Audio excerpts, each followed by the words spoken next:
got Dallas 11-6. He kept it, I know they would say, "Oh, well, he kept the tag applied." He could have kept the tag applied and not straddled homeboy. You know what I mean? He could have moved his leg. So. Oh, it was fine. It's just. I'm just saying. Ramirez I just mean, had a little. it wasn't necessary. Nothing wrong. It didn't need to get to that extreme. You know what I'm saying? Nothing wrong. Bills in a last-second field goal or a last-second touchdown by Aaron Rodgers to take the division. He's kicking field goals too. I want to bet. Right? I want.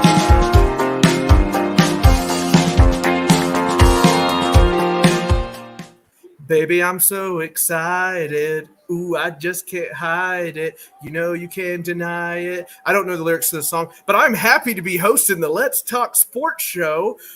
I'm your host, Sam Dean, a.k.a. Mr. First Down, the Fanboy Unleashed, and I am delighted to be hosting the show on Thursday Night Football, what appears to be a blowout. It's almost past the point of Cleveland beating the crap out of my Titans. It's not there yet, but it's almost. We have a great show. We actually got some NBA news to talk about. Who saw that coming? Probably somebody, but I didn't. Anyway, so I'm going to go ahead and bring in some people here. Oh, Nick. Hey, all right. I hope you and Tanner are having a great time in your hotel room together, bonding. You know, I hope it's really going well. You guys need to recharge your batteries. Get all those fights out, come back refreshed. I believe in you, Pod Daddy.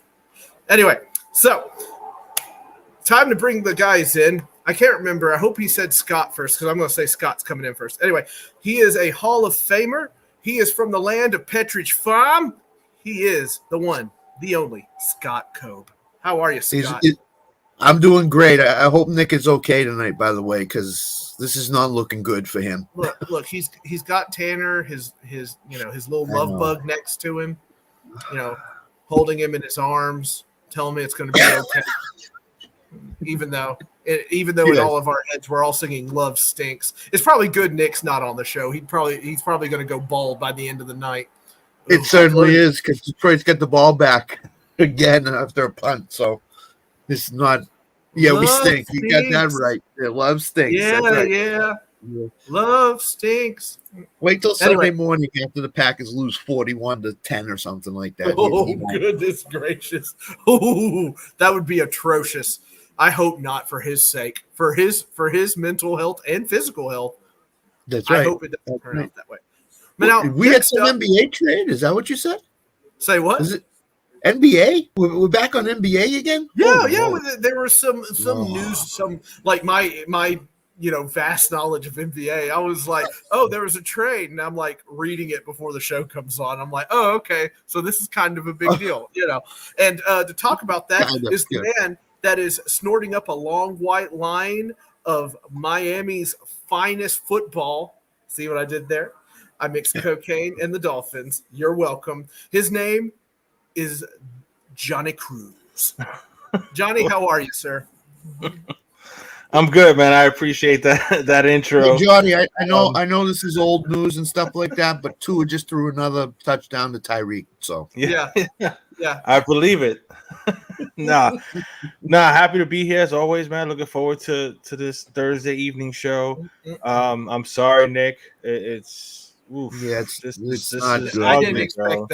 I didn't expect that. No, I mean, I think we all picked the Lions, except for I think Nick might have picked his Packers.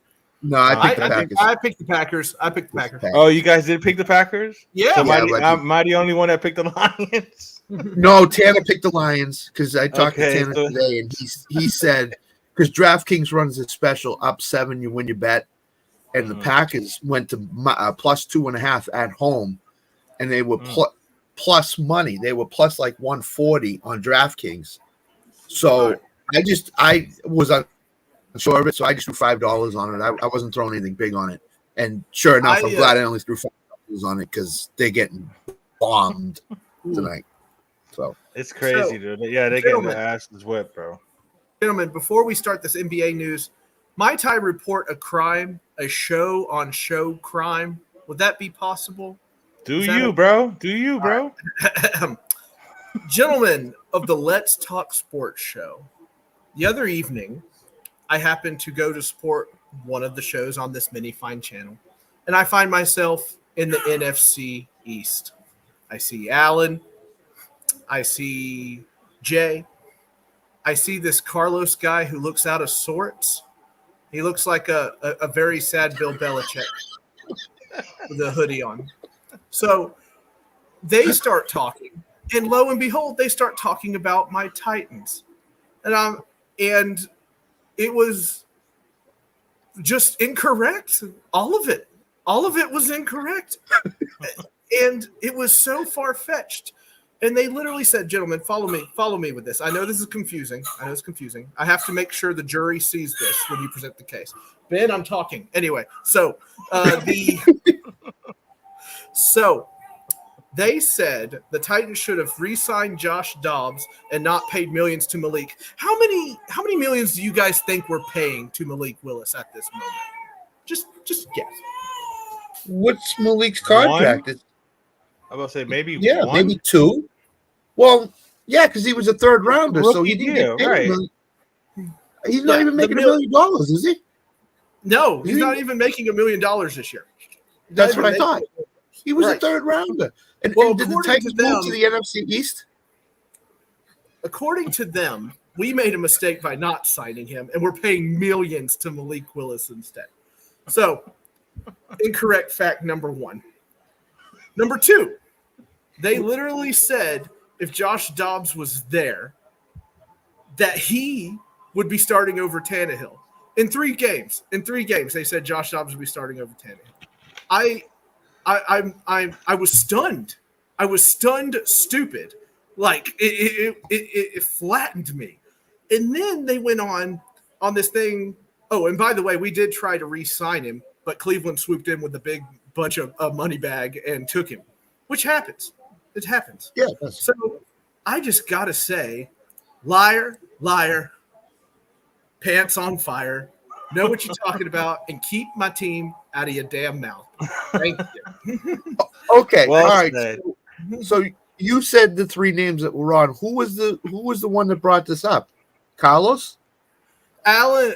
So it's really funny because I got Alan in chat or in Messenger, and I said, all right, now you've done messed up. Like I'm teeing off on you on Thursday night, so just prepare yourself. Twice. He's done it twice. Yeah. And he goes, what did I do? And I continued to tell him what he did. And by the way, I was so incensed. I'm holding my kid thinking about not throwing him. Like, you know what I mean? Like, that's how mad I was. So we're sitting there, and he goes, well, Carlos started it. What kind of maturity are we in right now? Like, what are we doing? Anyway. I didn't do it. Tanner did it. Johnny did it. I didn't do it. No, he did it. He did it. It was bad. It was bad. I was quite mad. Not like extremely mad, like or even thought about it the next day. But but it was bad enough. It was bad enough. Oh, and then this Carlos guy starts talking about the Eagles game and talks about if Jalen Hurts messes up bad enough that Marcus Mariota is going to come in and do better. Are you kidding me? What? And to which I even put out there, I said, but I've watched years of that guy. He's not saving anybody. He's not saving anybody. Wait, Jalen Hurts just took the team to a Super Bowl, just got paid, and he's going to get benched. I don't know, dude. It was a giant thing. I don't know. I'm gonna go back and watch this. I mean, I'm not a big fan of the show on show crime, but bro, come on, man. You know what I'm saying? I mean, he left me no choice. Right. Yeah, that was Carlos. Well, John, you know Carlos. Carlos puts these outlandish statements out there. Yeah. And wants to get reactions to it. And I think that's probably what he was doing with that. Hey, Jalen Hurts is going to get benched if he screws up. Well, first of all, he ain't screwing up. Second of all,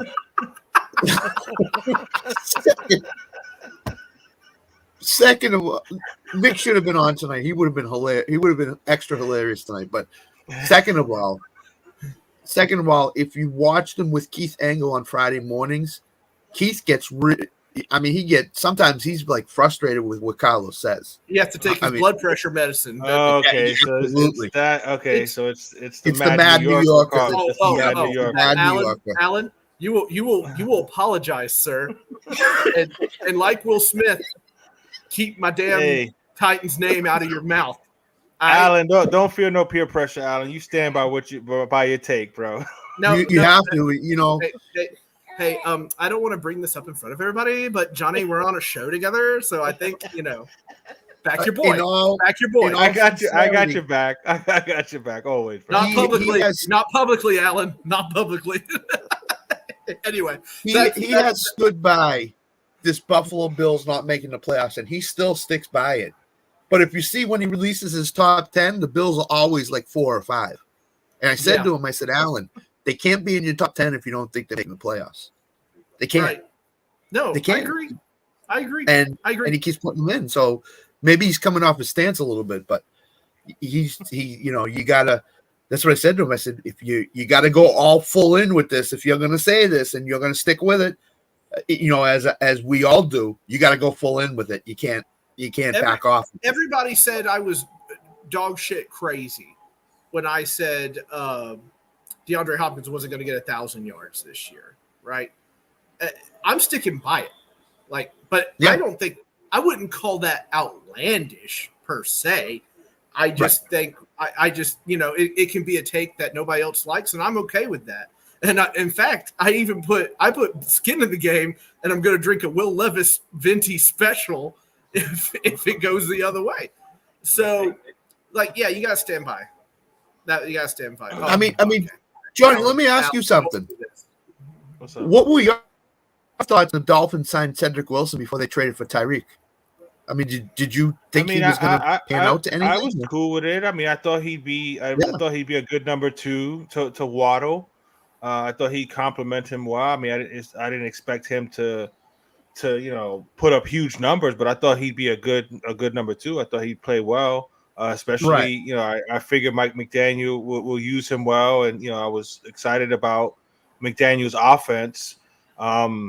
But yeah, when you get an opportunity to get Tyreek Hill, and I feel bad for Cedric Wilson. I mean, it's not his fault that situation happened, but at the same time, he couldn't beat out Trent Sherfield. He couldn't beat out River Craycraft. You know what I'm saying? So, you know what I'm saying? I mean, he at least he made his money, but no, I was expecting more from him than what we've gotten, which is absolutely nothing. But you know what I'm saying? I mean, it is what it is. He's the highest paid number 5 receiver on any team. But it is what it is. I'm happy with Tyreek, Waddle. I love the Berrios pickup. And like I said, River Craycraft. Smythe has played well at tight end. Julian Hill, the undrafted kid we got, is playing well at tight end as well. So. Yeah, I like what we're doing right now, but yeah, I was hopeful for Cedric Wilson. I was, he showed a little something in Dallas the year before when given an opportunity. So I thought, yeah, he'll be a good number 2 next to Waddle. But once they traded for Tyreek Hill, it was downhill for him after that. He wasn't, and like I said, then he let other people outplay him, so he lost his opportunity. So yeah, it is what it is. Go ahead, host. I think. Thank the host. Yeah, that's me. You're talking to me.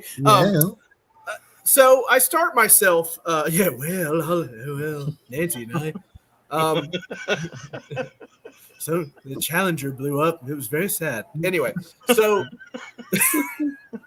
sorry, that's insensitive. My bad. Anyway, so my limited NBA knowledge, you all have been very encouraging me of diving in and whatnot. So some news came across, and I opened up my Bleacher Report, and it says, inside the messy divorce between Damian Lillard and the Portland Trail Blazers. Yeah. And apparently he wanted to go to Miami, and they were like, no. So, and no in certain terms. So I'm not really getting I kind of get the fact that Damian Lillard's kind of just a chess piece that's just kind of being moved around. Am I reading that wrong or whatnot? Because I thought the NBA, the players had more power to kind of, influence. They do, but I think Portland was hell bent on sending him anywhere else Waiting but for that Miami. apology, Alan. Waiting for that apology, bud. I don't think Miami could offer Portland enough to get Dame Lillard. And I think the 3-team trade, what it did is it allowed the third team in Phoenix to send Portland pieces that they wanted, like a DeAndre Ayton, like the guys that they got. So I thought Phoenix was up against the cap and couldn't take on any more that they could. But obviously the Jurkic move for them is a big move for them because they feel like he can replace Ayton. So, but I'm almost set that Portland didn't get enough from Miami in an offer that they liked and they could take. So, yeah, I think all three teams made out pretty well in this trade. Yeah, Portland got a couple young players and a few picks. Phoenix got some much needed size that could actually help them a little better than Ayton. He was disgruntled, so he was just I guess he didn't get along with the coach either or whatever. So yeah, Phoenix was able to move on from him, and then Milwaukee comes away with Dame. You got Dame there now. You still got Middleton, so you're teaming up Dame with Giannis. That's a pretty nice 1-2 right there. And I know Dame wanted to go to Miami, but the Blazers had to do what they had to do, what was best for their organization. So I think it was more of that as opposed to just not wanting to send him to Miami. They took the best package that they can get. And as far as Dame said he wanted to go somewhere that he had a chance to win. So I don't see him putting up much of a stink. I mean, you're getting an opportunity to play with one of the best players in the league. And I think Milwaukee has to be them and Boston have to be 1 and 2. You know what I'm saying in the conference. And it's gonna be interesting to see how they play. Drew Holiday was a good piece. He helped Milwaukee win that title. And I think he's gonna help out Scoot in Portland. So that, like I said, I think all three teams made out pretty well. And before you go, Sam, everybody forgets Milwaukee's got Chris Middleton too. Right. And to me, his name has not been mentioned a lot in this. They've been saying Dame and Giannis, but Chris Middleton can play. He's good. Yeah. So he was hurt last year, but he should be good. He should be healthy this year. Hopefully. Yeah. Is Milwaukee the favorite in the East? Yes. But is everybody? I've heard everybody say, "Oh, Milwaukee's overwhelming favorite." No, the Celtics are still very talented. Yes. No matter what you say, I know Marcus Smart, who was the heart and soul of that team, is now gone to Memphis, but you still got Porzingis, you still got Jaylen Brown, you still got Jason Tatum, you still have Malcolm Brogdon, who's a very good player. So you still have pieces. Yeah. So, and it's the second year with the new coach, so that's always a better year than the first year, obviously. So I like it. Yeah, absolutely. I agree with that, and I hope Porzingis can stay healthy. If he can stay healthy, that's going to be a nice little trio. Him, Jade, Tatum, and Brown. That's gonna be fun to watch. I'm looking forward to the NBA's coming. NHL preseason's already going on right now. Yeah. The baseball season ended for me a couple months ago, to be completely honest. But it's but it's all good. And I know it's football season, and this is our Thursday night picks. But this was a big trade, so we definitely needed to talk about it. So we are the Let's Talk done, Sports Sam. Show. We will talk about whatever sports we want. Next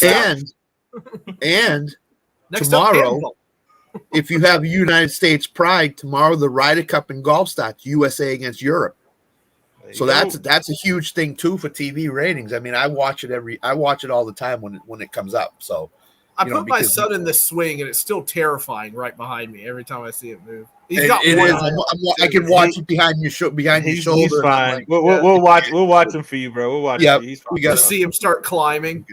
I'm like, so yeah, this is. I mean, NHL starts within 2 or 3 weeks now. The regular season. NBA is a month away from starting, and football is going full swing now. And baseball playoffs are going to start next week. So it's a busy time in the sports. It's that time of year, man. So definitely, if you're new, hit the subscribe, smash that like, and definitely turn on the notifications so that way you get it alert whenever anybody's going live. Check us out. Holding it down. Nick is somewhere depressed, crying, watching his Packers get their ass whooped. And Tanner, I think, is hope still Tanner drunk, comforts but him, hopefully, you know what I mean? hopefully As they're together he in gets the here hotel room. soon. You think that's a king bed or a queen bed? No, Tanner is on the phone consoling.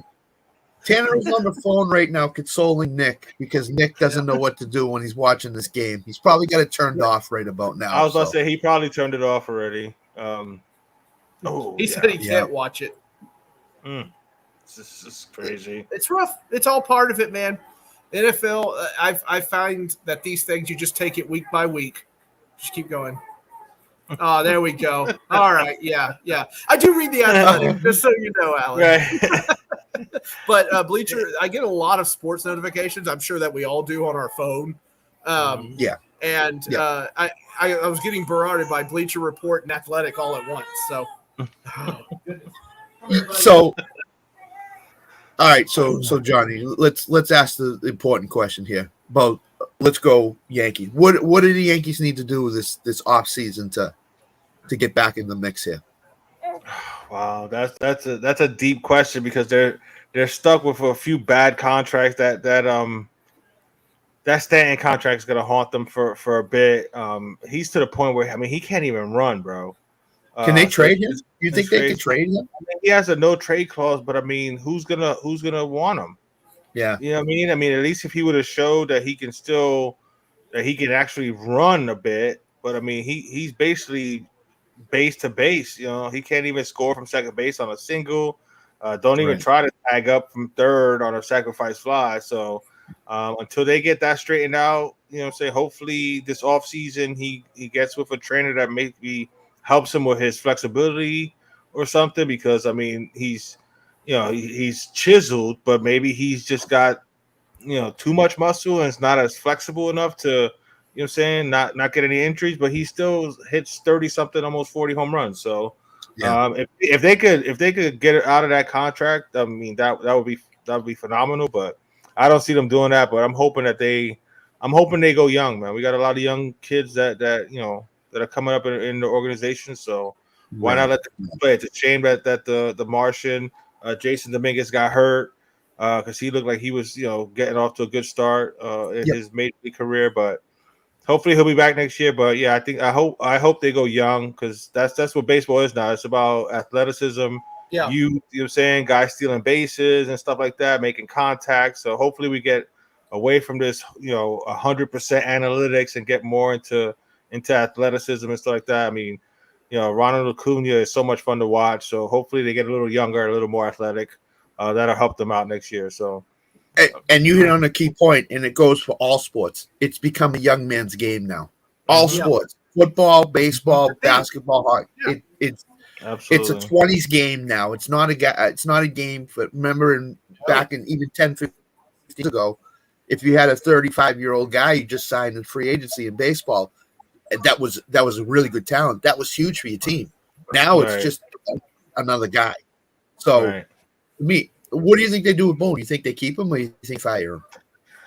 I don't know, man. From the way they talk, it seems like he's either going to be the sacrificial lamb, or they're just going to say the hell with it. We're keeping him, and we're going to just keep it moving. And they're going to go with the whole this is just 1 year that they've been bad. Every other year they're in the playoffs or competing for the division, so they'll try to spin it that way. The fans aren't going to be happy because the New York fans are they're determined to for somebody's head on a platter. They would love Brian. I would love Brian Cashman to honestly move positions and get some fresh blood in that front office. But he's pretty much a Steinbrenner. With how long he's been there and how much he's in Hal's ear, so I don't see much change, if any change at all, as far as like front office or coaching. But as far as the actual team, like I said, they definitely got to go with a little more youth here. Yeah, because I'm in a chat with Jonathan Grishman and Alan Perales, because we do the baseball show, and Jonathan brought up this is the first time in 30 years that the Red Sox, Yankees, and Cardinals, one of them has not been in the playoffs. First time in 30 years. That's amazing. That is amazing. Baseball needs the Yankees to be really good. I'm a Red Sox fan. Boston, New York is a rivalry beyond belief, but they need the Yankees to be good for them to drive ratings. The Yankees need to be in the playoffs for baseball to be happy, and they're not, and they're struggling. So, that's the whole thing. Alan, we don't care about the National League. We're not both the Cubs and Marlins are trending, and the D-backs already lost.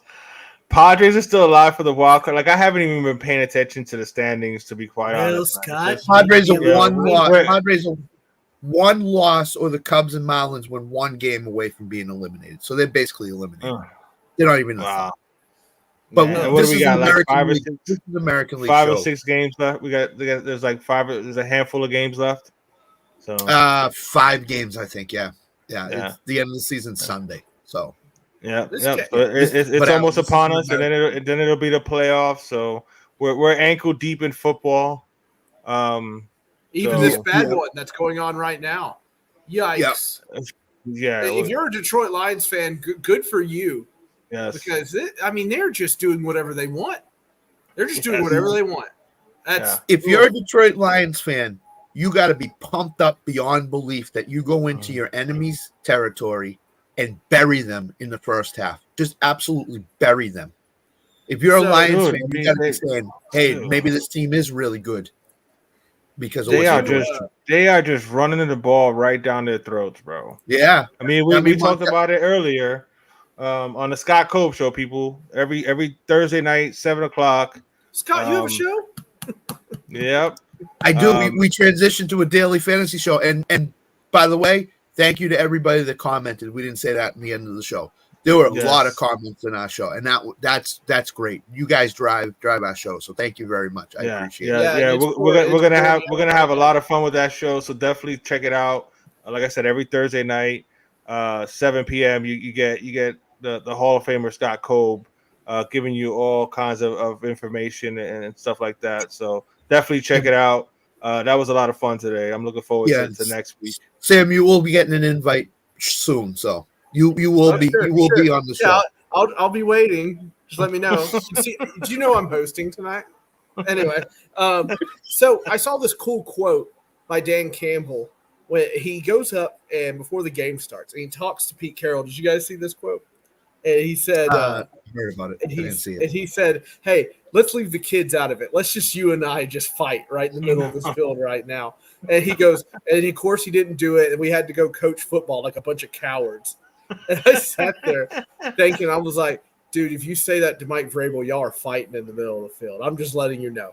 Letting you know. Let me ask you something, Sam. If you're an owner of a football team, and Johnny too, don't you want Dan Campbell as your head coach? Absolutely. Yeah. I love the guys. I love that tough edge attitude. I love it with Vrabel. I love it with Dan Campbell. It's amazing to see. Though I am a little afraid of Dan Campbell because all his winning metaphors are about murder. And biting kneecaps and everything. Right. Like every time he says something, I'm like, how are things at home, Dan? Jeez. Right. Like but I love his temperament. I love his mentality, and you know what I'm saying? Great. He's and he's old school in the sense of, you know what I'm saying, he wants to build the trenches, he wants to be the more physical team. I mean, that's what you want, you know what I'm saying? It's I know that it's a violent game, yes. But there absolutely. are people, there are people that have metaphors about winning that aren't dragging people in the middle of an ocean and killing them. Yes, they do, Nick. I'm sorry, bro. They're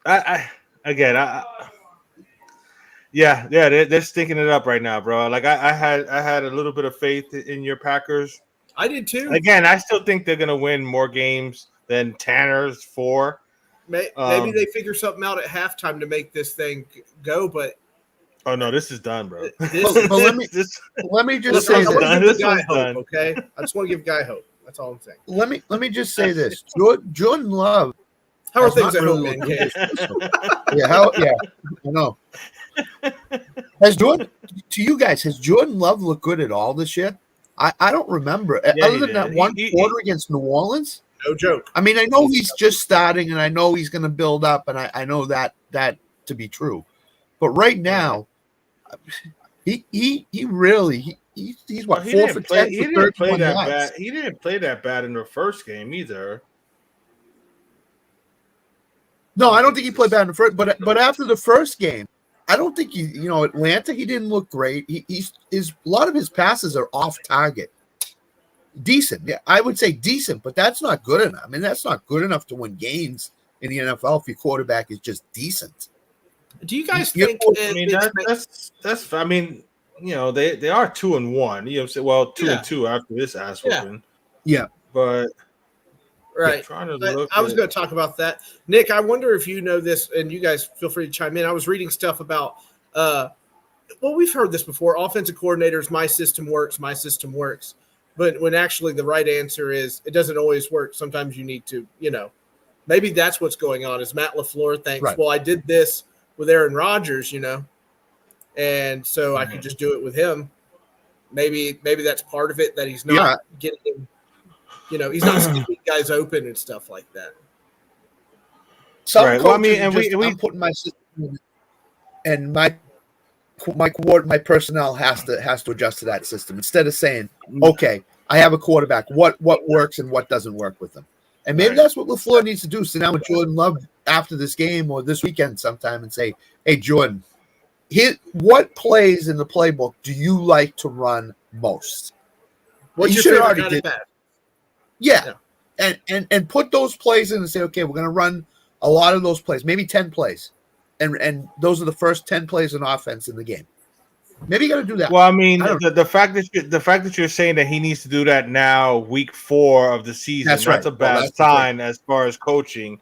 But we talked about it, before the season that a lot of it's going to be on him. Because he ain't got Aaron Rodgers no more, so there's no more winning 13 games a season now. Right. So he's really going to have to coach. But I mean, Jordan Love, his first game, granted it was the disgustingly dysfunctional Bears, but he was 15 for 27, 245, 3 touchdowns. Saying he didn't play as well in the second game.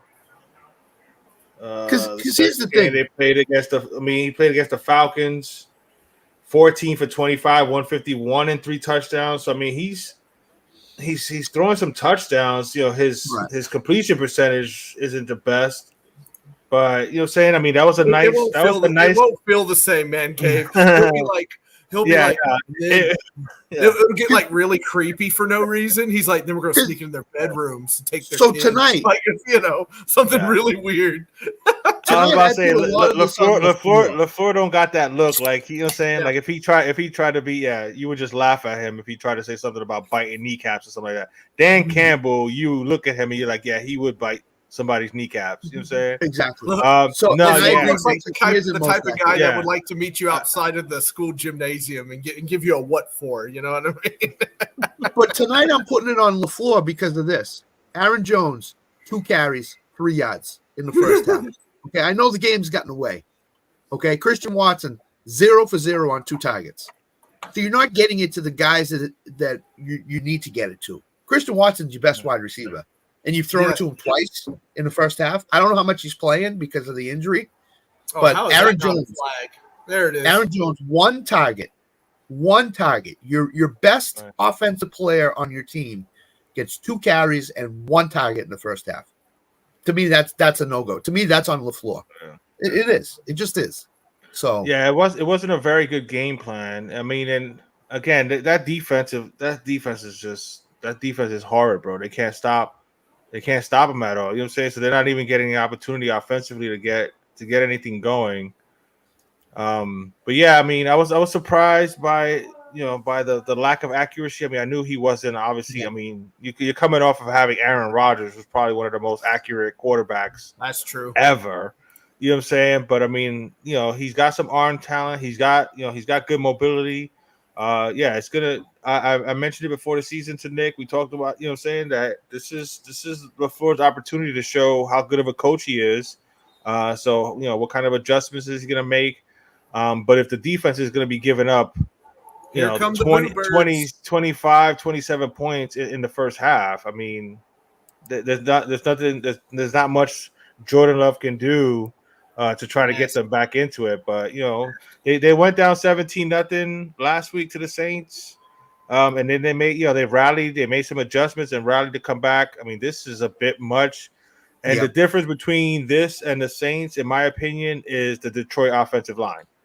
That Detroit offensive line is just going to keep on beating up on Green Bay. Yep. Oh, jeez. The offensive line ain't doing that much better either, Green Bay. They got Bakhtiari out, and I think they got another offensive lineman out. A starter Bakhtiari out. they put on IR before the game. So he's done for the next out 4 the next weeks. 4 His career is probably over. Yeah, his career is probably over. That's number one. Number two, Green Bay needs to go about it like San Francisco did. They need to build talent around Jordan Love, like they did with Purdy. Right. And they need to protect him. The days of getting no wide receivers in the draft, the days of getting no wide receivers, skill positions at free agency, those days are over for Green Bay as long as Jordan Love's your quarterback. He's not Aaron Rodgers. Aaron Rodgers is a Hall of Famer. He's not a Hall. Right. Jordan Love is not Aaron Rodgers. So they need to build around him a stud. I mean, I like Dobbs. I mean, you need Christian Watson to be able to freaking stay healthy and actually develop. But yeah, I agree with you. They need to revamp that offensive line and make sure they can protect the kid first of all. Because you invested in Aaron Jones and you got AJ Dillon, even though he hasn't done much this year, but you're gonna have to invest in that offensive line to one, protect Jordan Love, and two, to be able to actually run the ball effectively so that you can, again, take some pressure off of the kid. But I think he'll be able to grow. Like I said, I like Dobbs. I think he'll be able to grow. Reed is not too bad. He'll be able to grow with these wide receivers, but they need some help up front, definitely. And that defense probably needs a whole makeover. But they're a young team, bro. They're a really young team. And the other guy that's out tonight for them is Jair Alexander, and he makes a huge difference in that. Yes, he does. I mean, I'm looking at the box score now. Amon-Ra St. Brown, 3 for 48 and a touchdown. Sam Laporta, 4 catches, 56 yards. They're just having their way with Green Bay, and that's what it is. So, yeah, I agree. They need to get rid of AJ Dillon after the season's over because he's not good at all. You mean future Titan AJ Dillon? Because we just keep future Titan AJ Dillon. Yeah. AJ Spears and AJ Dillon are going to combo in Tennessee next year. So. Stop with signing Will Levis. linemen. With Will Levis. So, well, I mean, speaking about your Titans, man, how are you feeling about we talked about it before the show? Any thoughts on what they do with Henry? We talked about your quarterback situation. You got Ryan Tannehill. You got Will Levis, who you hope can develop into something. Malik Willis that was just a wasted pick, to be completely honest. He was supposed to be a project. He ended up being, during preseason and training camp, a little better than that, but not by much. Comfortable enough to let Logan Woodside go. I mean, look, I like the kid, but when you come from Liberty University, that's a long ladder. That is a really long ladder to climb. Yeah. And to his credit, he got better during preseason. He played most of the games. Will Levis, something was wrong with his leg. I can't remember. And because he is, let's face it, valuable, they just decided not to play him. Our understanding was he could have played, but they decided that it just wasn't worth it. So it's everybody knows it's Will Levis next year. There's no question. Like they will come out and Vrabel will say it's an open competition, but we all know damn well Will Levis is going into that game at the end of the day. So I wish Mayo Man nothing but the best.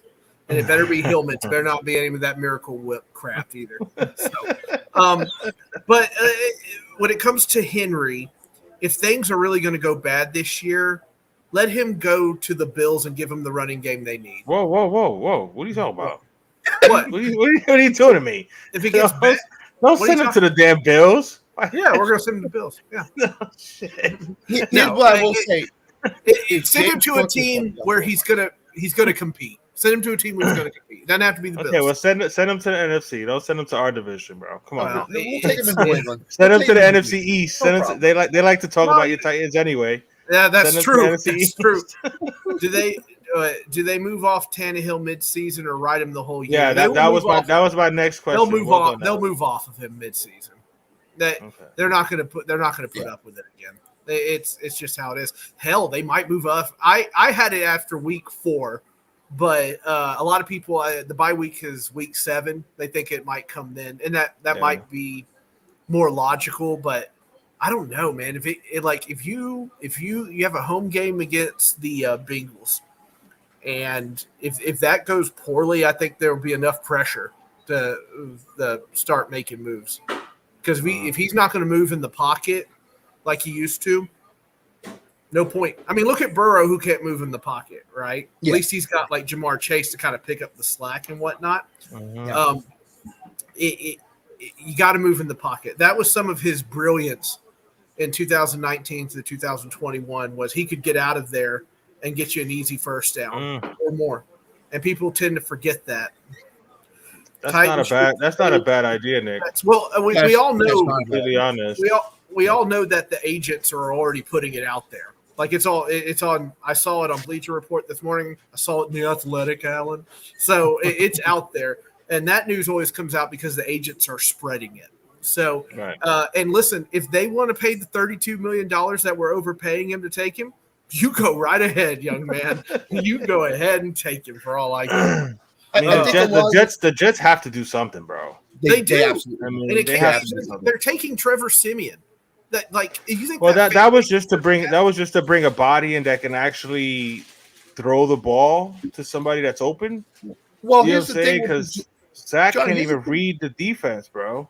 Yeah, here's the thing with the Jets. The defensive players are saying, get Zach Wilson out of there. We don't want him in there. He's awful. He's bad. Right. So you're going to put Trevor Siemian in, who has never been good in the NFL. Never been good. He played. At least he's a competent. At least he's a competent. Is he better than quarterback? Zach Wilson, though? That's right now. Yes, right now. You and Sam are better than Zach Wilson, bro. You know what I'm saying? I mean, for real. It's just. Agree. And who do the Jets got this week? Kansas City. Good luck, Zach. You're going to need it. And we talked about this. Before the whole show started. If Ryan Tannehill's not starting, the season's over. It might be over anyway if he's starting, but it's over. Okay, right. And that's a tough pill to swallow. I know. Yeah, because you know, Mike Vrabel. You know, say Mike Vrabel does not want. He doesn't quit. He's not going to quit. Right. You know. No. But it's. But I think. Yeah, with the Titans, I think the offensive line is so bad right now because Skoronski's not there. He's got appendicitis. So I know. He's not playing right now. If he plays, I think it will make a little bit of a difference for the Titans' offensive line. It will. But it should be noted that Raden's coming in there didn't do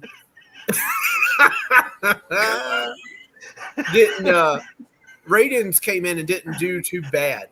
Right. Like I'm more concerned about Andre Dillard and left tackle more than anything. Yeah. Like if you're going to go in there against the Bengals, and if he just continues to get stomped, this will be week 4 of him getting. What week we in? It's week 4. Yeah, week 4. Week 4 we're going into now. Yeah. Week 4, sleep deprived. All right. Week 4 coming in. And if he messes up again, we can't afford this. All right. If he keeps messing up like that, and you're going to keep Andre Dillard in, then he doesn't get Ryan Tannehill. He gets Malik Willis, who can run. Okay. Yeah. If you're going to break toys, you're not going to break the toy. Like you're not going to break this toy before we trade him away. Yeah. Because you really can't stick Will Levis back there with the offensive line the way it is now. No. It's got to be Malik Willis who can They move. are being awfully quiet about Will Levis, which makes me think what we all think. That's what we all think. It's going to be him next season. It's going to be him. Yeah. Well, that's a scary thought because it makes you think. Either they're just kind of being patient and babying him and making sure that he's ready before they put him out there, or he's not what they thought he was going to be. And there's a problem. You know what I'm saying? So let's hope that either the first one. Either or. Right. I couldn't tell you. For all I know, we just do terrible this year, and they draft another quarterback. For all I know, but it doesn't feel like it feels like they're protecting him. Does that make sense? I don't think. Yeah, it does. I don't. It does. That he's doing anything really bad or anything like that, or he looks just absolutely awful. It feels the common theme around Nashville is that, hey, that's the future. Don't break the future on this year. That's the kind of feeling we're getting around here. I mean, has the media asked Vrabel? All right, good for Baltimore, Quarterback man. change at all down there yet? Yeah, he got pretty. He got have pretty they asked grumpy. him to change? Yeah, he got pretty grumpy when he started getting that. Yeah. He got that question after the Cleveland game, and he was, as you can imagine, not very happy about it. But he, something along the lines of, "I'm head coach. If I think a change needs to be made, I'll make a change." Right. Same old hacked up thing. That's just where we are.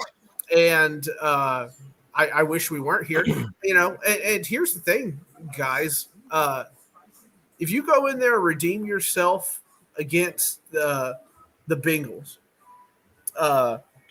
and look, I'm talking redeeming yourself as just getting a win by any way. I don't care if it's by 1 point, half a point. I don't care how you do it. There's still going to be a lot of people questioning, why is Andre Dillard still at left tackle? And there's still going to be a lot of people questioning if Ryan Tannehill can't move. Well, heck, we saw the video today of him moving around. It doesn't look great. And I think he's going to – I imagine the press conference tomorrow is going to have some pretty pointed questions about the robotic movements of your starting quarterback. It's so bad because when teams are bad, guys look either old, slow, or washed. And Tannehill has gotten old really fast, and he looks old and slow and washed.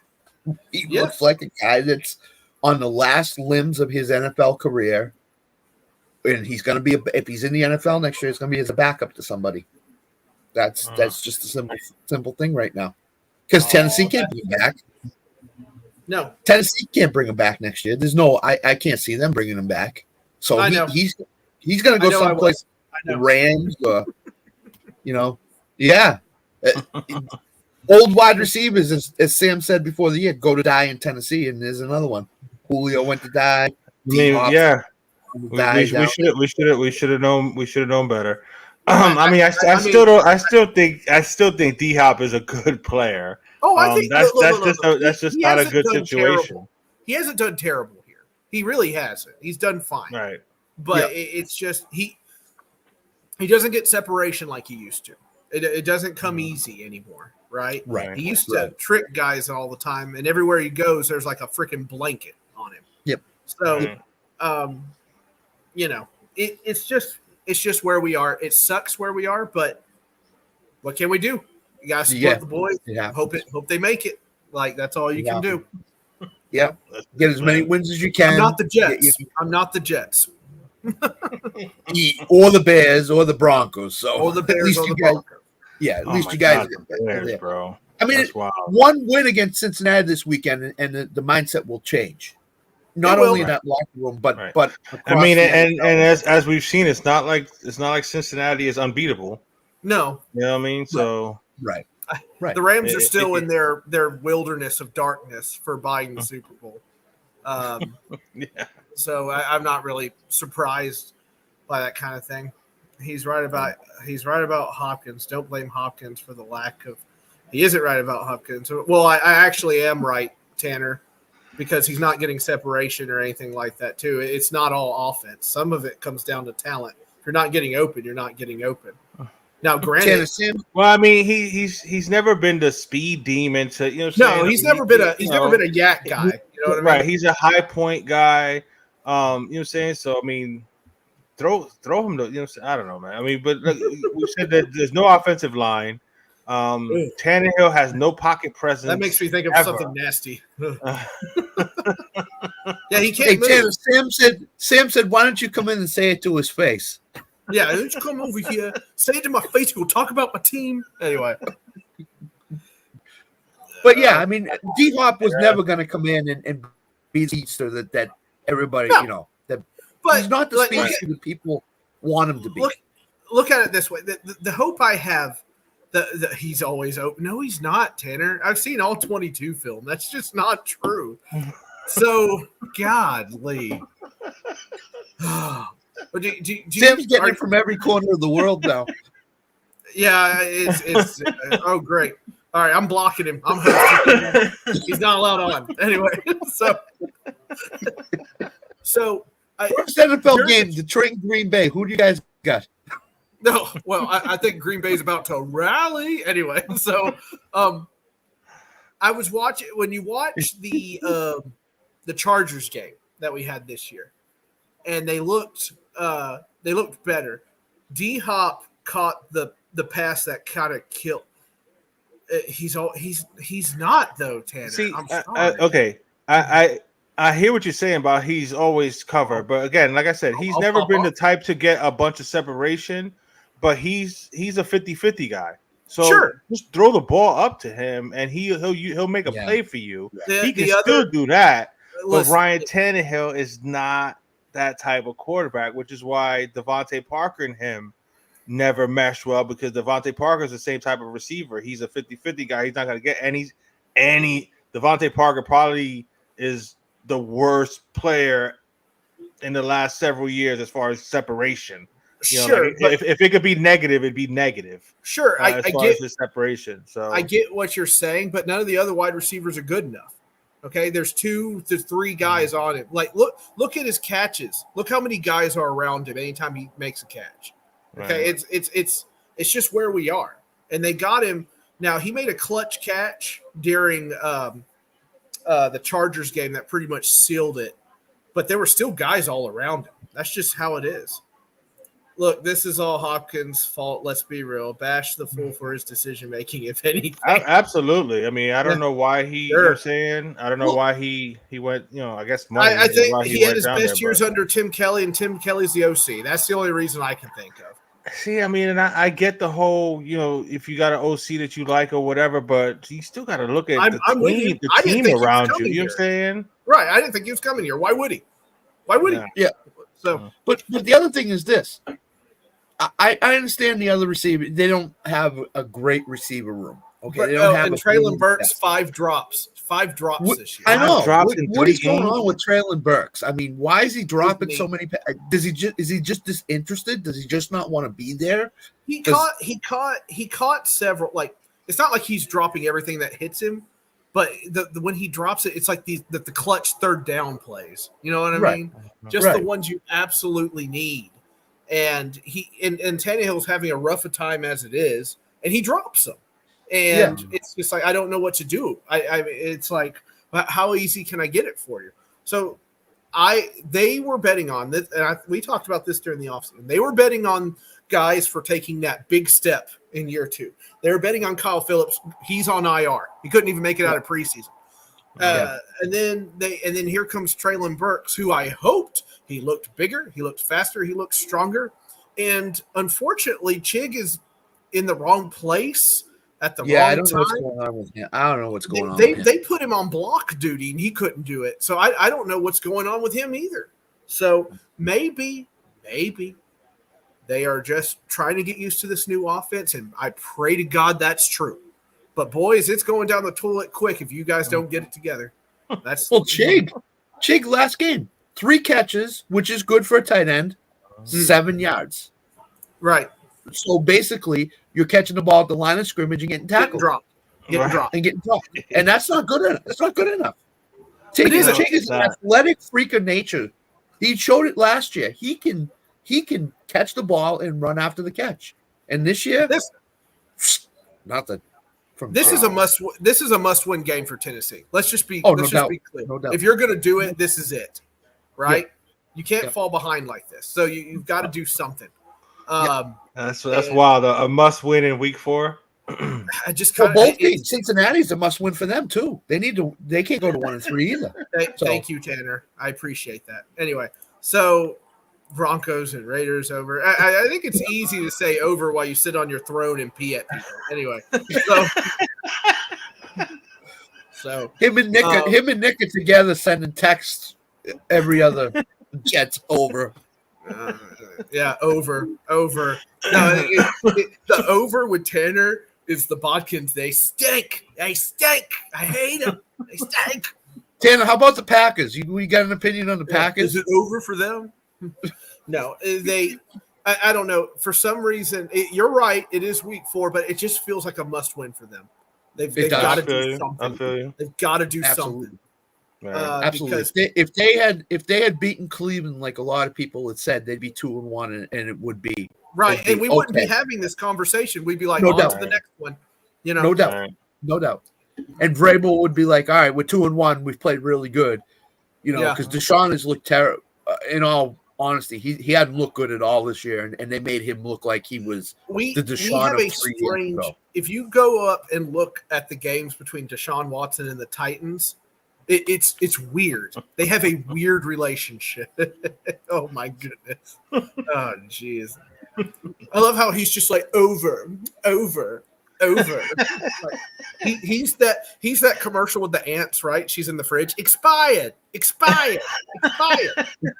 what Tanner is with over, right? I love that commercial. That commercial is funny. And you know what, Tanner? For your mean words, I'm to borrow the great Chris Jericho. You just made the list. Tanner, how about the Dolphins? Is their season over now too? So over. Hey, Tanner, what's your opinion about the Bills, Tanner? They're so cool. The Cardinals for some reason are 3-4, 4-5. Do they turn to Kyler healthy over stick? I think to borrow Shakespeare, I think something's rotten in the state of Denmark when it comes to Kyler Murray. They're going to try. You think Kyler's going to play this year? I don't see him playing. If they're 3-4, I bet you he plays. I really do. Ooh. I think if they're anything less than 3-4 after 7 games, no. Johnny, we're in the words of Herbert Walker Bush. This aggression will not stand, man. This aggression. This aggression from Tanner will not stand. But yeah, that's the whole thing with Kyler. They said if the Cardinals are around 500, Kyler will play because they'll think they can make the playoffs in the wide open NFC, and they could at 3-4. If they're less than 3-4, I think Dobbs stays in. I agree. I kind of agree with this though. I don't think they want him to play, bro. I think they don't want him to play. They don't want him to play. They want him to play. Did you guys see how poorly mismanaged all their contracts are? I mean, it's awful. Yeah, it's a joke. It's a joke. I don't know how that GM still has his job, bro. No, he left. He had a medical emergency and got out of there. The medical emergency is gone. It's a new GM, new coach. But yeah, that old GM did not know how to work contracts. No. So the new GM is the Titans executive player for personnel. I've met him twice. Right.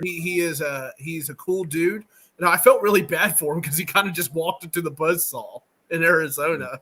And it's like, and it's like my cap is crap. And then like when I heard that they were on their last coaching candidate, I was like, dear God, how bad must it be for coaches to look over there and go, no, thanks, I'm good. I mean, it's only one of the 32 jobs. Right. The coaches rallying the troops because they play hard. You know what I'm saying? They play, they're playing hard for each other. They're playing hard, for the coaching staff. That was a really good game plan against Dallas. They should have won the week before and just barely lost. So they've been competing. They should have beat the Giants.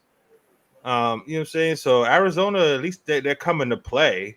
They don't have much talent, but they are coming to play. I asked somebody this question earlier. What are your thoughts on Connor? Do you think they trade James Conner if they're 2-4 or 2-5 or something like that? No. Is there much of a market for him? There's not much. There isn't much of a market for him. That's the whole thing. There isn't much of a market for running backs, period. But I mean, absolutely. He's a hard runner. He stays healthy for the most part. At least he has the last couple years. Oh, I think that would be a good addition. I don't think he's that expensive. Something happened. He's not, and it's for Green Bay too. He's not, but I also think that he's not. He's a running back that needs to be in a timeshare with somebody else. I know he's excelled in Arizona. His injury history and his past history just makes it look like to me that Vidgy games. he needs to be in a timeshare with somebody else, like Miami has now with Achan and Mostert. That's a timeshare. Achan has carved out a role for himself now. But the only thing is, what happens when Jeff Wilson comes back? What happens to the Jeff Wilson is number 3 or 4, or that's what I would. That's what I would hope the Dolphins do. I wouldn't be surprised if they try. I mean, there's no way you can take that kid out now. You know what I'm saying? No, not a chance. Not a chance. Speaking of things that are rotten, guys, the Vikings. What's going on? Like, what's going on? Did you see the end of the Vikings last game with the Chargers? Kirk Cousins looked confused as anything. I don't know what's going on. This guy is a veteran, and he can't call his own play on the field. Well, I can't. Not only that, bro. We talked about it in the post-game show. You had like 30-something seconds when you got down to like the 4 or 5 yard. Spike the freaking ball. You got a first down. Spike the ball. Stop the clock. Huddle up and come up with a good play.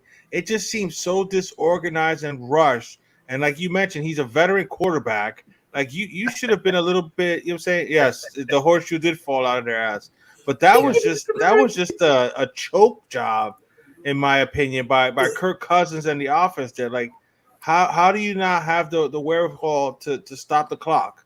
You know what I mean? So you rushed it. You try to throw a bullet in there, which granted, Hawkinson could have made that catch, but still, it was just so dysfunctional there at the end. It was just fitting for him to throw a pick in the end zone like that and for the game to be over right there. You took 15 seconds off the clock just going like this and running around like this. He couldn't hear because he said the crowd was so noisy. Okay, so spike the ball, you run over to the side, and then you say, "What do you want?" And then you come back and call the play in the huddle. Instead, you let it go from 30. You don't need to hear shit to run up to the line and spike the ball. Which that's where you're the leader of the offense. You should be telling everybody go up, spike, whatever call you have for that, and then spike the damn ball. But it is what it is. You know, saying Minnesota is a dumpster fire as well. They're not going anywhere. Like Nick said, that horseshoe fell out of their ass. So all those breaks that they got last year, they're not going to get them this year. So they're not going to get much of nothing. Kirk Cousins will start one more time somewhere, and then it'll be it. Like, that's what I think. I mean, there's rumors he's going to get traded to the Jets. That's the rumor that's going around. The Jets, if the Jets will call the Vikings, do they have might infinite cap? I mean, haven't they tied up most of their cap in Aaron? Can they? He adjusted. He took he worked his contract so that he's so that they have a lot of relief in their salary cap this season. Which is how they were able to get Cook and stuff like that. But here's the question: if they trade for Cousins, because they gave Cook what, $10 million? $10 million. Would they cut Cook to get Cousins on the team? I don't That's know. the whole question, because they're as Sam said, and they probably have like about $8 or $9 million left on the cap, in room to maneuver. What is Kirk Cousins' cap hit? We say. Let's find out. $30-something million. He's making 30. No, he's making close to 40. So you would have to. It's the cap hit, just the hit. $20,250,000. Hey, we have a touchdown for Christian Green Watson. Bay. They finally used the guy, one of the two guys that came up tonight. All right, Sam. While you look that up, let me get this read in. Oh, absolutely. I want to let everybody know about sports creator. Sports betting has rapidly risen in popularity, and I want to connect you all with an opportunity to get started or get ahead. Having multiple sportsbook accounts is the most simple way to maximize your profits, and there has never been a better time to sign up. When you visit our page, signupexpert.com/let's talk, you'll be connected to all the sportsbooks in your region, along with a review of each platform and its unique benefits. All of these sportsbooks have valuable sign-up offers for new users, and when you register through our link, you will automatically receive the top offers at each one. When you use multiple sportsbooks, you ensure that you can always access the best available odds, which is key to successful sports betting. If you want to take advantage of these benefits and support our brand, please consider signing up for your next sportsbook at signupexpert.com/let's talk. $48 million. Good God. That can't be right. He ain't going nowhere, bro. He ain't going nowhere. No. And unless I you can do that thing where like we'll pay half of it, you take the other half. Like I listen to a lot of New York sports talk radio and stuff, and from what they're saying there, because of course they're dumping all over the Jets and all of this is talk about Jets stuff. But apparently, I guess Kirk Cousins' wife like loves it in Minnesota. She does. And like she has no desire to go anywhere near New York, have shopping at all. You know what I'm saying? So, and granted, I mean it's a job. It's a job. It's just a matter. You know what I'm saying? But it doesn't seem like they would want to go over there. But I honestly like what Nick said. Obviously being a Dolphin fan, I'm not a big Tannehill guy, but I mean, I think that would be cheaper probably. And somebody that can come in and just at least run the offense. But I don't know, man. I mean, it's interesting to see. Thanks, Alan. We know. Here we go. Here we go. You know, Alan. Packers. Here comes the beginning of the comeback, Nick. Get the rallies on. Last week it was a 17-point rally. Now it's gonna be a 27-point rally this week. So here's my question for you, Sam. In the offseason, Cousins. I love that you're asking me questions. I love being host. This is great. Go ahead. Do you think the Titans entertain Kirk Cousins signing with them? God, I hope not. I'm hoping this whole thing with Tannehill would make them like no, you know what I mean. But they keep signing wide receivers, so I'm like. I mean, do you get the impression from Vrabel that he thinks Levis is ready to assume any duties at quarterback? I don't. The man is so guarded, right? He's a stone. He never gives you anything. But shit out our shit. I don't think so. Just because you were going to trade up for Will Levis and you were going to do these things for Will Levis. I mean, they wanted to get Will Levis get back in the first round to get Will Levis. So if it's not him, what are we doing here? Like, and I'm not particularly excited about Will Levis because I watched him in college, but hey, beggars can't be choosers, right? Yeah, I'm not in charge of the team. I'm not in charge of anything. I mean, they obviously saw something. If like you said, they thought about moving up in the first round to get him. So, I mean, you gotta hope that they can develop him. I mean, I like the idea of not rushing to put him in right away, especially with that offensive line being as bad as they are. Just let Ryan Tannehill take all those hits. But at some point in time, you're gonna want to let the kid get his feet wet and actually put him back there to see what he can do, especially since he wound up missing the whole preseason, right? He didn't play at all the preseason? No, he played the first game. He was careful with the ball, maybe a little too careful. But did I say maybe a leg injury or something? Yeah, I can't remember. It's like his quad or calf or something along those lines. It was nothing major. He kept dressing up before the game. So people were like, if he's really that injured, why is he dressed? That's right. And stuff like that. So he's the emergency QB right now. But if things go south, then I imagine that Vrabel pulls him and Willis into a room and says, "Hey guys, it's one of you. Who's it going to be?" Like, See, but why even waste the time with Willis? You know what I'm saying? He's not your future.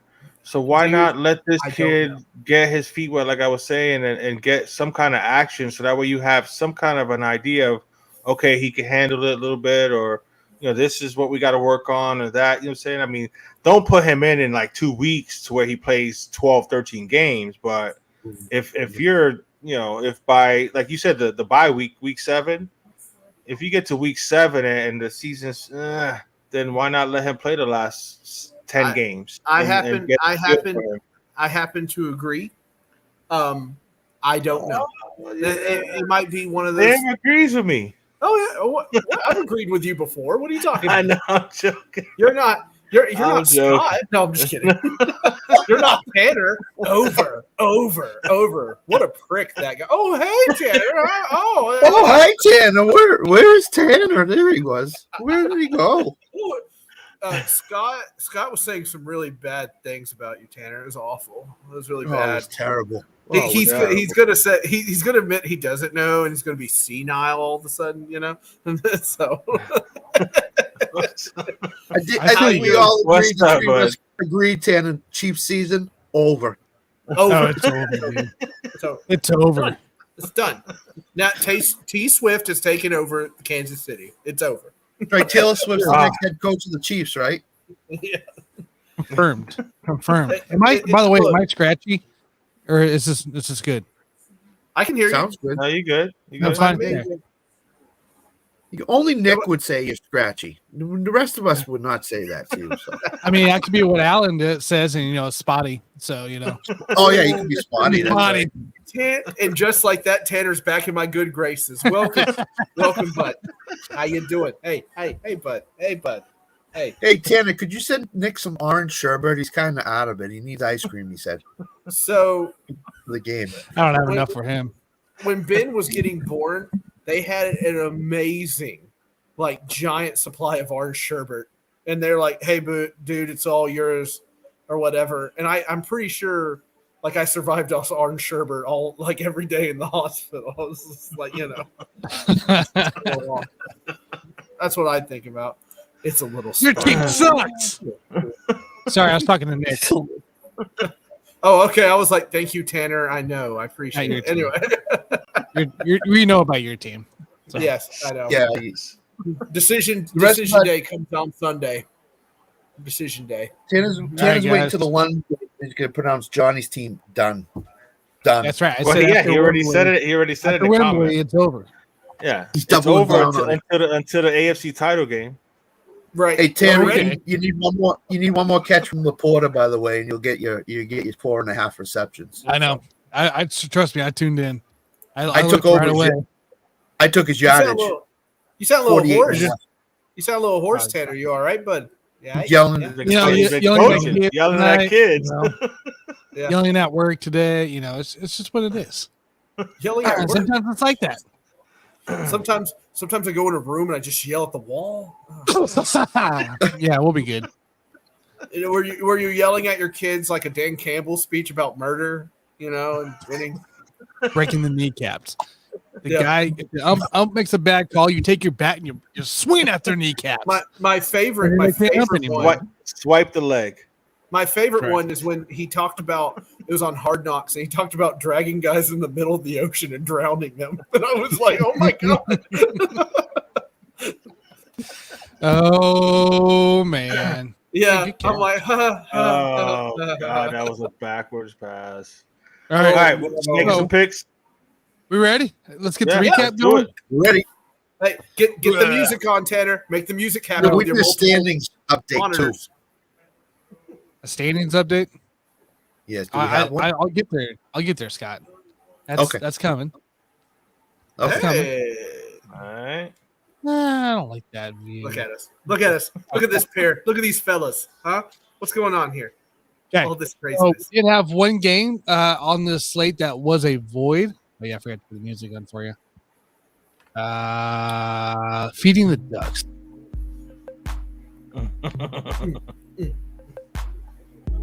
I noticed the Bodkins and Buffoon soundtrack has gone away and not come back. I know we've been having problems. Yeah, it's starting to make its comeback. That's what it is. I'm waiting for a deep voice to go, oh yeah. Oh, Barry White. yeah. Barry White will be on Ladies and gentlemen, Gonna get some of your love now, baby. we had one game that was a void in our slate because it was exactly 3 points, and that'd be the Bengals Rams on Monday Night Football. I'm gonna put a void in her slate. I tell you what, So we do have some updates here. We have some new power rankings into our picks this week as well. There was a change in guards, which is awesome to see. So, actually, was there?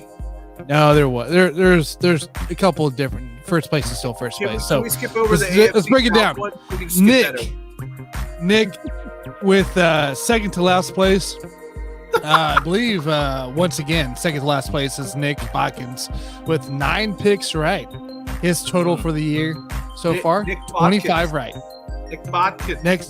Next up, Sam here with a 10 burger this time around. 10 burger improvement from his 9 last week. Puts him at a total of 29 for the year. Scott with a measly 8 picks right this week.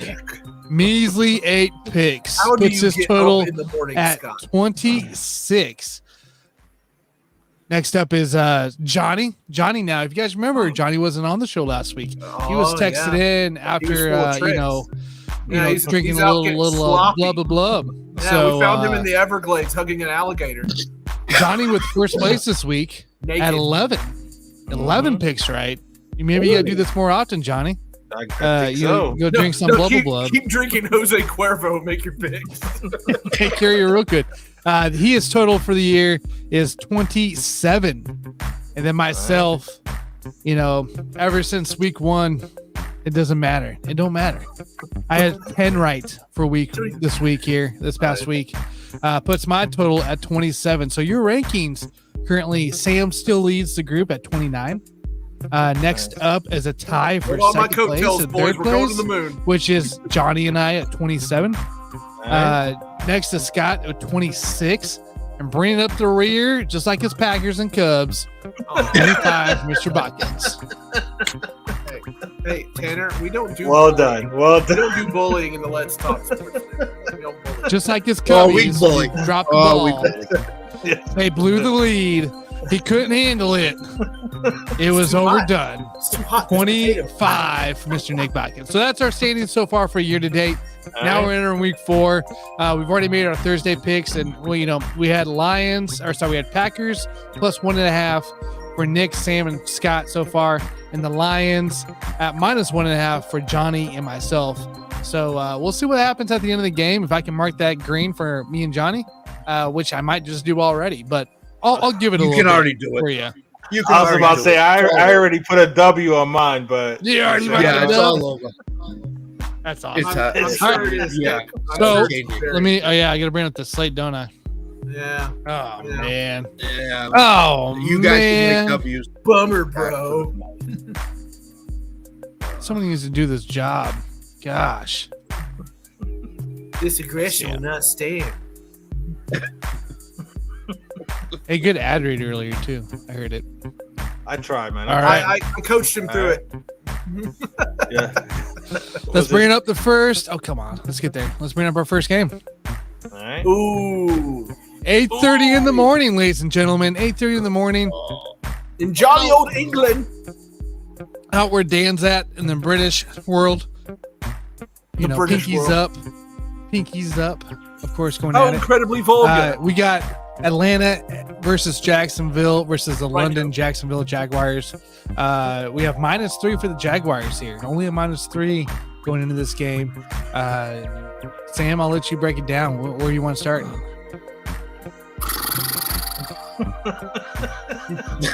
That's where I want to start it. I want That's to. what she said. Mr. Ed was on.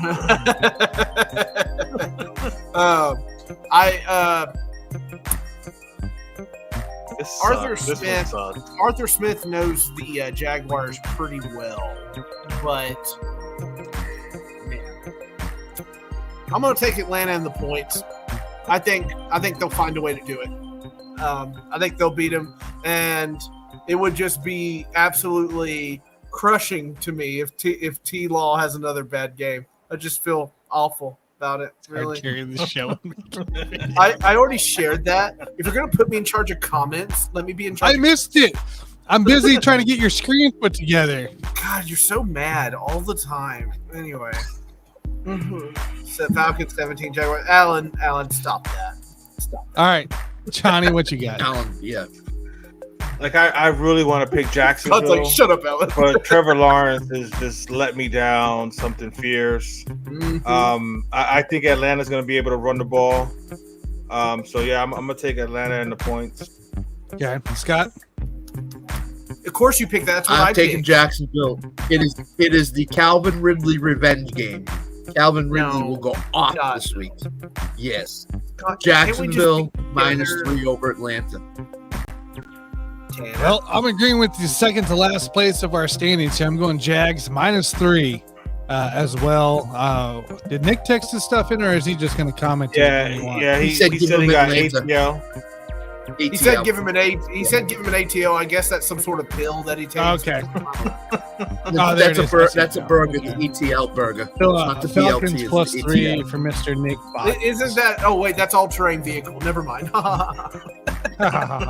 Next up, probably the shittiest game on the slate. Denver Broncos at the Chicago Bears. We're looking at we're going to go minus. We'll go DraftKings here. And so that's -3. We're looking at a 3-point favorite for the Broncos in this game. Sam, we'll start with you again. What do you got? I think the Broncos are going to win this game. I think that Chicago is almost, the Broncos are down and out, but Chicago's like way out there, like FBI witness protection out there. So I think the Broncos are actually going to win that one.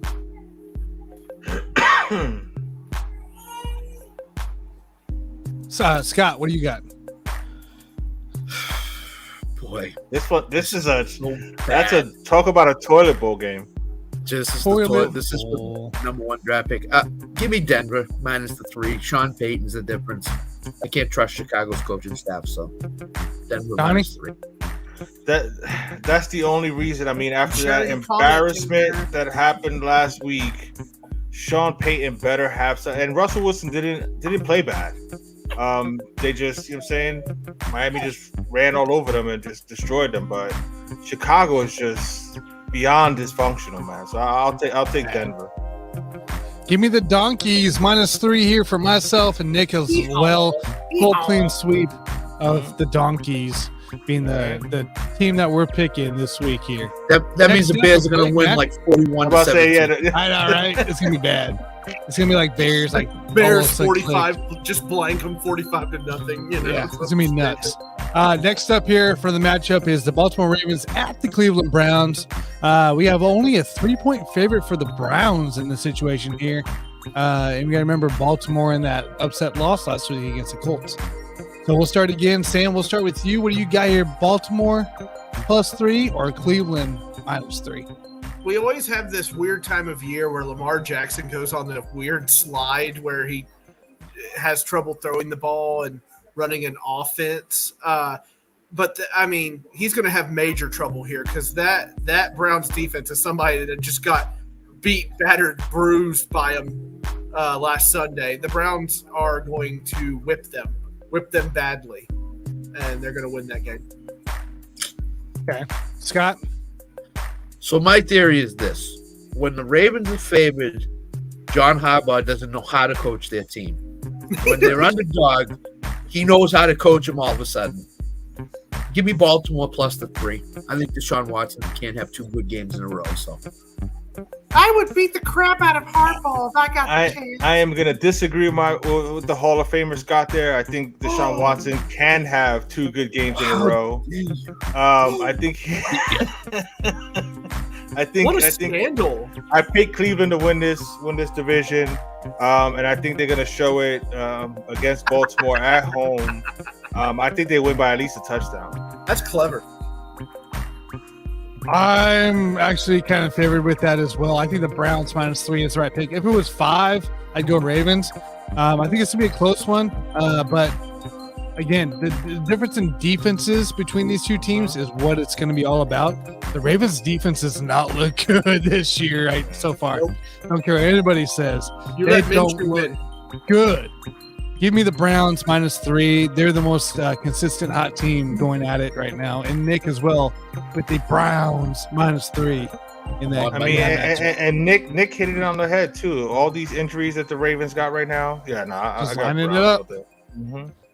Next up, we got the Cincinnati Bengals going to the Tennessee Titans this week.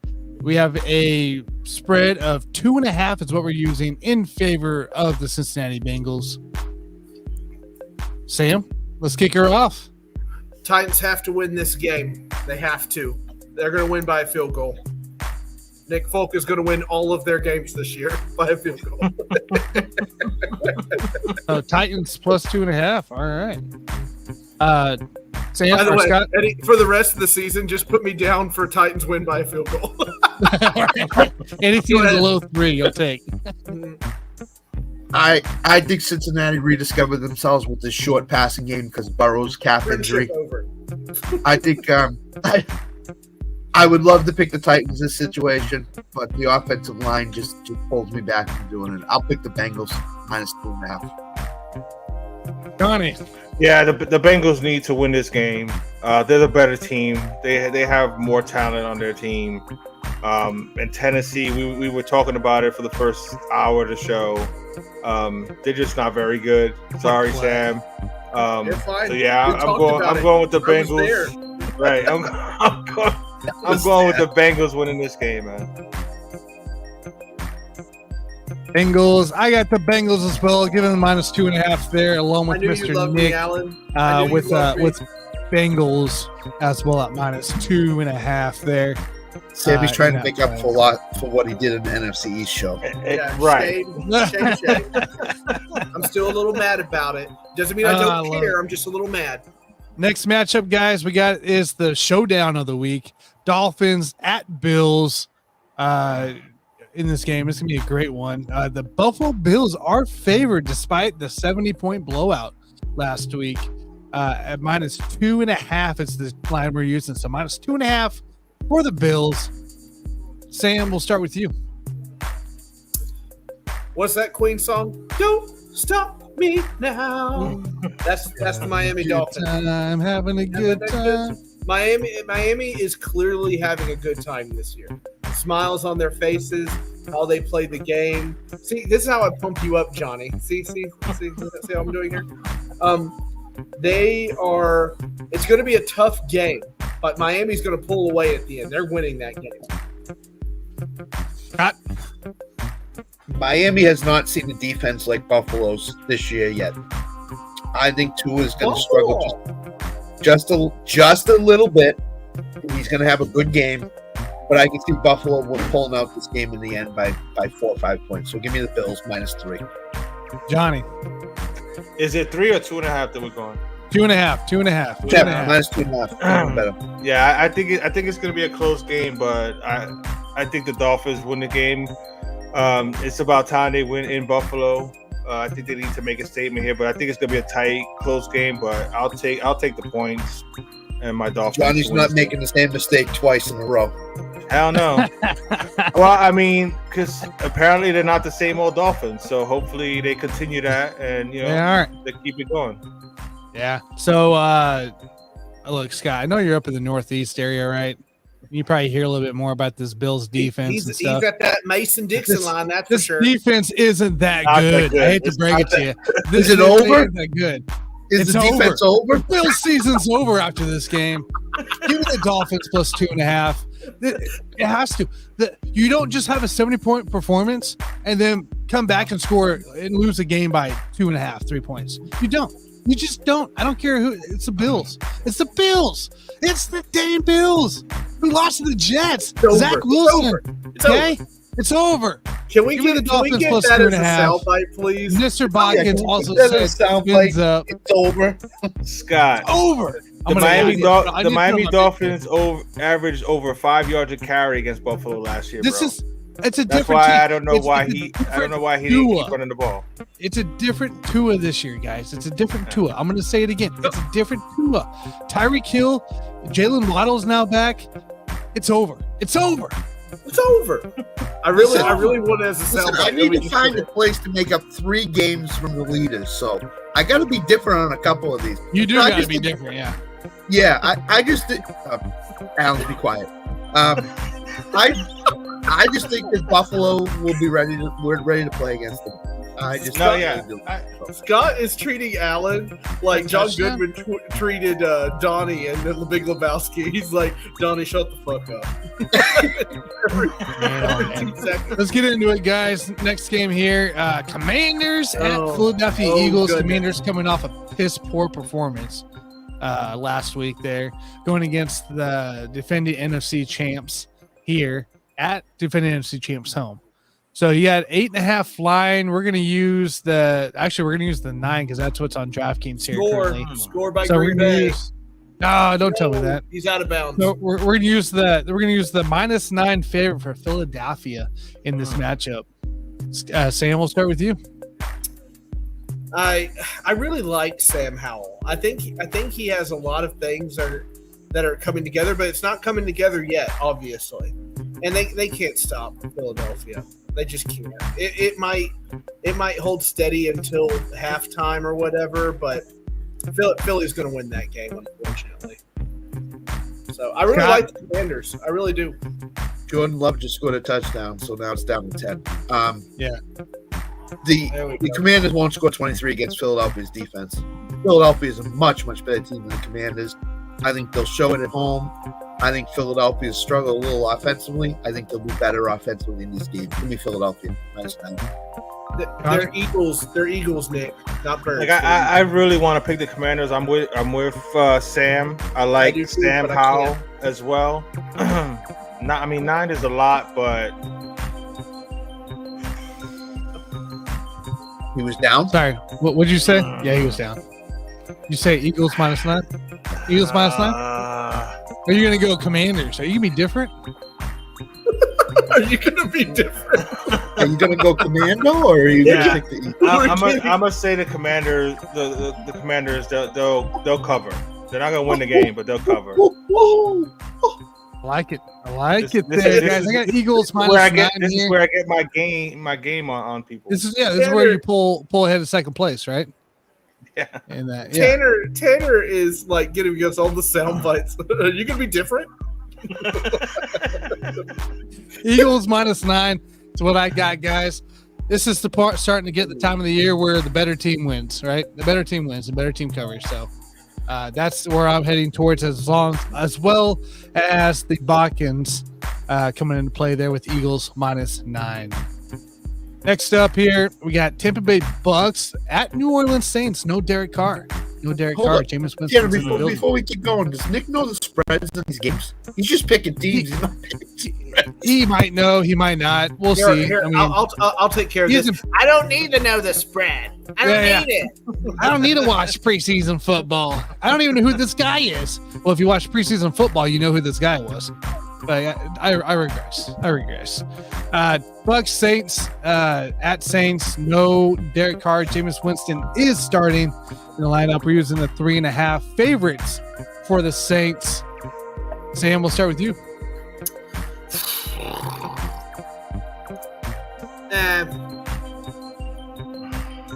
Tampa Bay. Tampa Bay's going to win. I don't really have much to say about it, but I don't know. I see Mike Evans. I see guys like that. I see Baker Mayfield developing a relationship with his wide receivers. And I don't think the Saints are going to have that right now without Derek Carr playing. Yeah, fair enough. Jameis Winston's going to have a flashback. He's going to think he's playing for the Buccaneers. He's going to keep throwing it. W is so good. Give me Tampa Bay +3.5. Jameis Winston is not good. Scott, you agree with me? I do. Oh man, the Bucks burned me last week when I picked them thinking that they would cover. The Derek Carr injury, Jameis Winston. Oh, this sucks. But me, for real. I'm. You know what? Mike Evans doesn't play well against Lattimore. We talked about that earlier, Scott. Yep. I think 3.5. Yeah, I'm gonna take the Saints at home. Come on now, Jonathan. Your Saints better come through. Saints -3.5. I got the Bucks here plus. What is it? 2.5. Sorry, I meant 2.5. Is it 2.5? Right? Is it 2.5? No, it's 3.5. I'm sorry. I wrote it all down. Ooh, I got it, guys. I got it. Johnny, the Saints, you're marching alone with them. You're marching alone. That's fine. I ain't scared. I'll miss you. I ain't scared. So we got the Saints minus going to be different. 3.5. There we go. Sorry, I typed it in wrong. That's I got the Bucks t-shirts. plus 3.5. I don't trust Jameis Winston running that offense. I don't trust that offense in general now without Derek Carr behind the This is helm. a W. Kamara is back, I believe, this week, if I am correct. That is going to be kind of nice and kind of different. Yeah, he ain't eating no W, Scott. That's for damn sure. Give me the Bucks plus 3.5, and give me the Bucks on Nick's side as well, plus the 3.5 there. Okay, Nick's going with us a lot. That's not really good. Yeah, so one so catch. far, every pick that we've done, Nick, I've already typed his stuff in, and it's matched every single time. So I already guessed what. I already know what Nick's gonna guess. So I don't need numbers, baby. I'm Nick Bodkins. You don't even need to pick, Nick. You don't even need to put your stuff in the comments. I already got it. I'm what, 6 for 6 now. So just we'll see you later. Dude. You're so predictable. We'll see if I get this one right here. You are Minnesota Vikings at the Carolina Panthers. Oh man, 0-loss Minnesota Vikings or 0-win Minnesota Vikings team here. Minus 4.5 favorites for the Vikings here.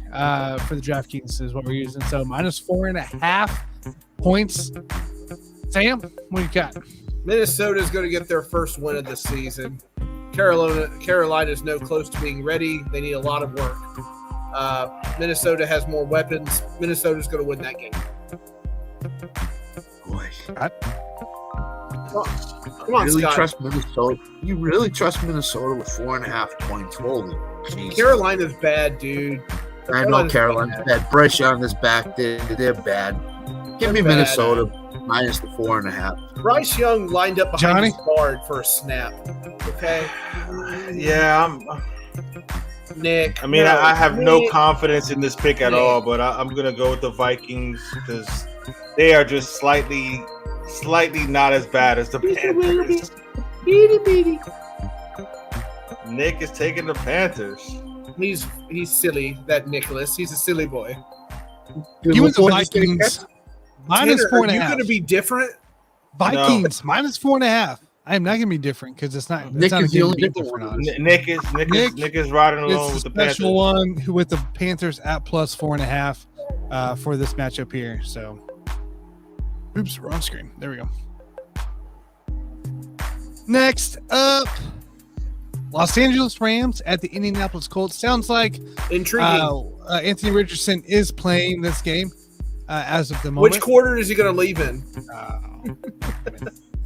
He'll leave in probably the second. So okay. I don't understand this guy keeps playing. You know there's a money line. There's got to be a money line on it. There it is. You know it. So we got -1 favorites. Pick 'em. -1 for the Rams in this ball game here. Colts with a big win against the Ravens last week with Mr. Mustache Mania leading the way. Yeah, Florida man back there at quarterback. That's right. Sam, what do you got here for this game? Oh boy.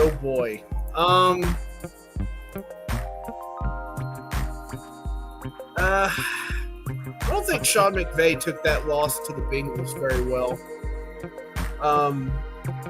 Gosh.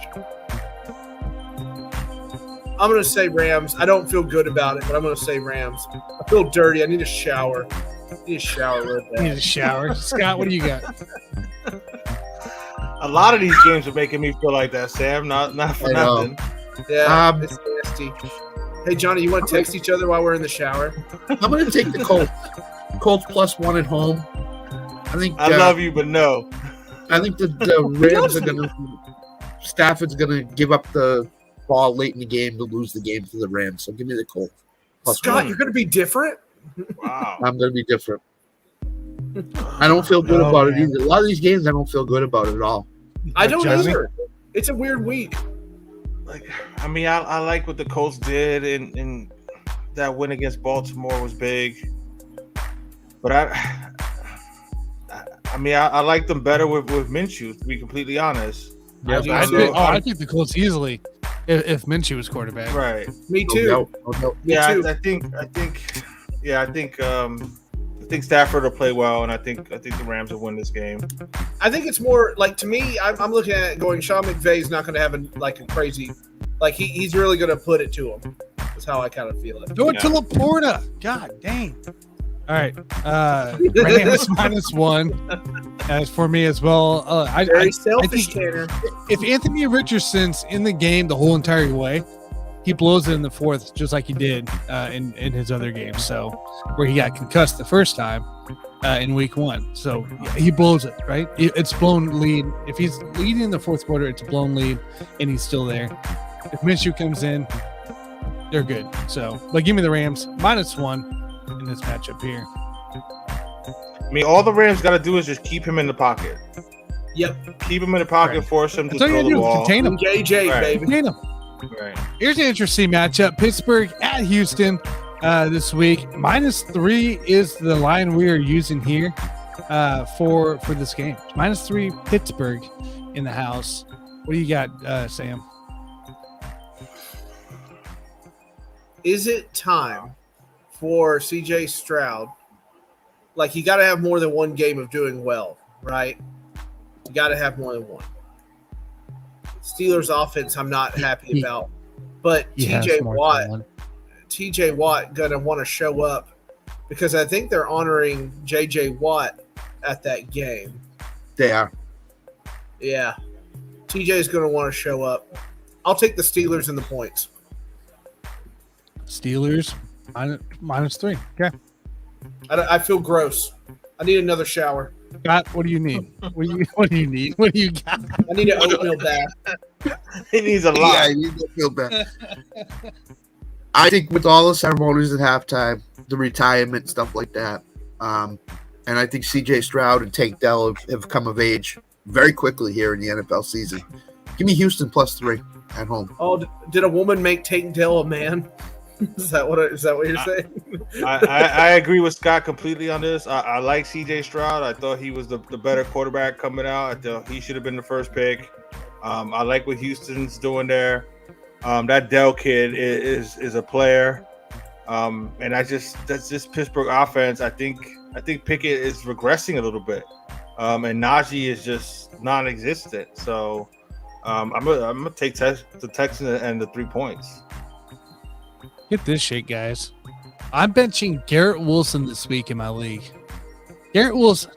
Who would thought you'd bench Garrett Wilson in your fantasy football league? When you got Zach, is now in the starting Zach lineup. Wilson is your quarterback, yeah. Yeah, Tank Dell is now in the starting lineup for the Yeah. Wilson in your mom 69 team this week for the Buffoons League. You were so subtle about that. That was really good. +3 coming Wilson at and you. your mom. Texans +3 for me. Mr. Bodkins has Steelers -3. He says JJ Watt goes to the ring, but give me the Steelers. I don't trust the Steelers offense as far as I can throw them. Nope. So I don't know if the Texans are ready to take that next step. They won a game against Jacksonville. I need more. offense been looking good for 2 games in a row. Beat it right, Yeah. and they beat the shit out of Jacksonville, bro. In Jacksonville. Sure. Let me but just say, George Pickens' talent is getting wasted right now. oh, They it's awful. need Yeah. they need to do something with him. He Well, is one of the most talented receivers in the league right now. Scott, we can blame a certain GM for Pickens' talent being wasted, and that's Brett Veach. Yes. Instead, we trade up in the second round. Well, we're gonna go Sky Moore, guys. We're gonna go Sky Moore over Pickens. Could you Thanks, imagine Veach. Pickens with Mahomes? Could you imagine that God. combination? Oh, He'd be a my one. God. He'd be a one. Holy, We would Yeah, actually have a number one. Yes, no doubt. It's unbelievable. Oh. Unbelievable. No question. that would be a scary thought, bro. Ooh, look at this game. Talking about a talent being wasted here. We have Las Vegas Raiders and Devontae Adams going against the Justin Herbert, Austin Eckler's back for the Los Angeles Chargers here. Talk about talent being wasted. Here's your 2 teams of that right here. We have -5.5. We're going to use the -5.5 Chargers being favored. Sam, what do you got? Oh God, this is my coin flip game. Any, mini, miny, mo, catch a tiger by the toe. Okay. Wow. Once again, I don't feel good. I'm just not going to feel good. I'm going to have to go put myself through a dry cleaning rack. Just hang off of it. Chargers. It's not this hard, dude. It's not Chargers. this hard. Yeah, it is. Chargers. It's not this hard. Chargers. Scott. That's all I gotta say about it. It's so stupid. I can't do it. I'll give you 2 words. Brian Hoyer. Give me the Chargers. Hoya! Johnny? Can I get a Brian Hoya? Hoyer. Yeah, I mean, Josh Jacobs is MIA. Brian Hoyer is starting for the Raiders. The Chargers, they need this game. Come on, Justin Herbert. You know what I'm saying? Let's see what's up. You're at home. Did they say what injury? You should destroy the Raiders here. Did they say what injury Jimmy GQ has? They should win. Concussion. Jimmy G. He's a Jimmy G. Concussion. Sam. Yep. It's a broken mangina. That's his injury. That's his injury. Sir, that's pretty offensive. It's pretty offensive, sir. But it was funny. Are you going to be different? I am different. Are you different? Are we different. serious? Yeah, Detroit I'm has the different. ball on the Yeah. goal line again? Am I reading that right? Yeah, they jumped over the field goal attempt, causing a penalty. Oh. First down, Lions. Oh my Come God! on, bro. Come on, Green Classic Bay. Packers, Really? man. I sometimes rename them the Broncos or the Raiders every now and then, but I'm talking about. Oh, Yeah, my God. and you can't blame this on Jordan Love. No, he hasn't played great, but I mean he was getting some drives going in the second half. But their defense Second is half. just. There's a whole 4 quarters of a game, Johnny. No, I There's a get it. whole That's what I'm quarter. saying. He was playing a little better in the second. I mean the defense can't stop nothing. No, they ran it on 3rd and 9. Yes, they stink. Almost got the They first stink. down. It's over. I agree. It's I agree over. with you, It's Tanner. over. It's over. It's It's over. over. It's over. They're not It's over. different. They're not different. So 4 receptions. This is stupid. Johnny, what was your pick? I'm sorry. I'm going with the Chargers. Did you see Nick's comment? I know. And he goes further from his own too.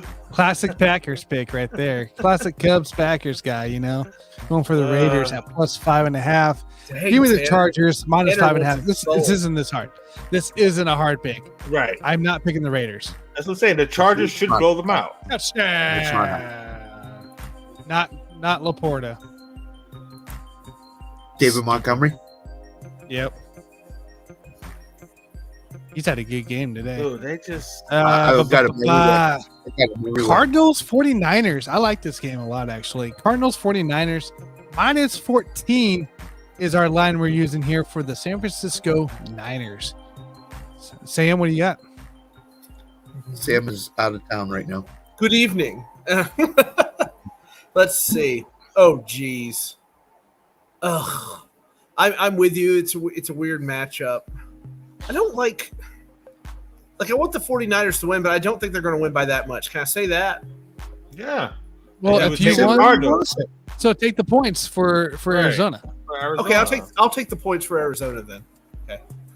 That's what I'll do. I mean, that 49ers are winning, but they're not winning. You know what I mean?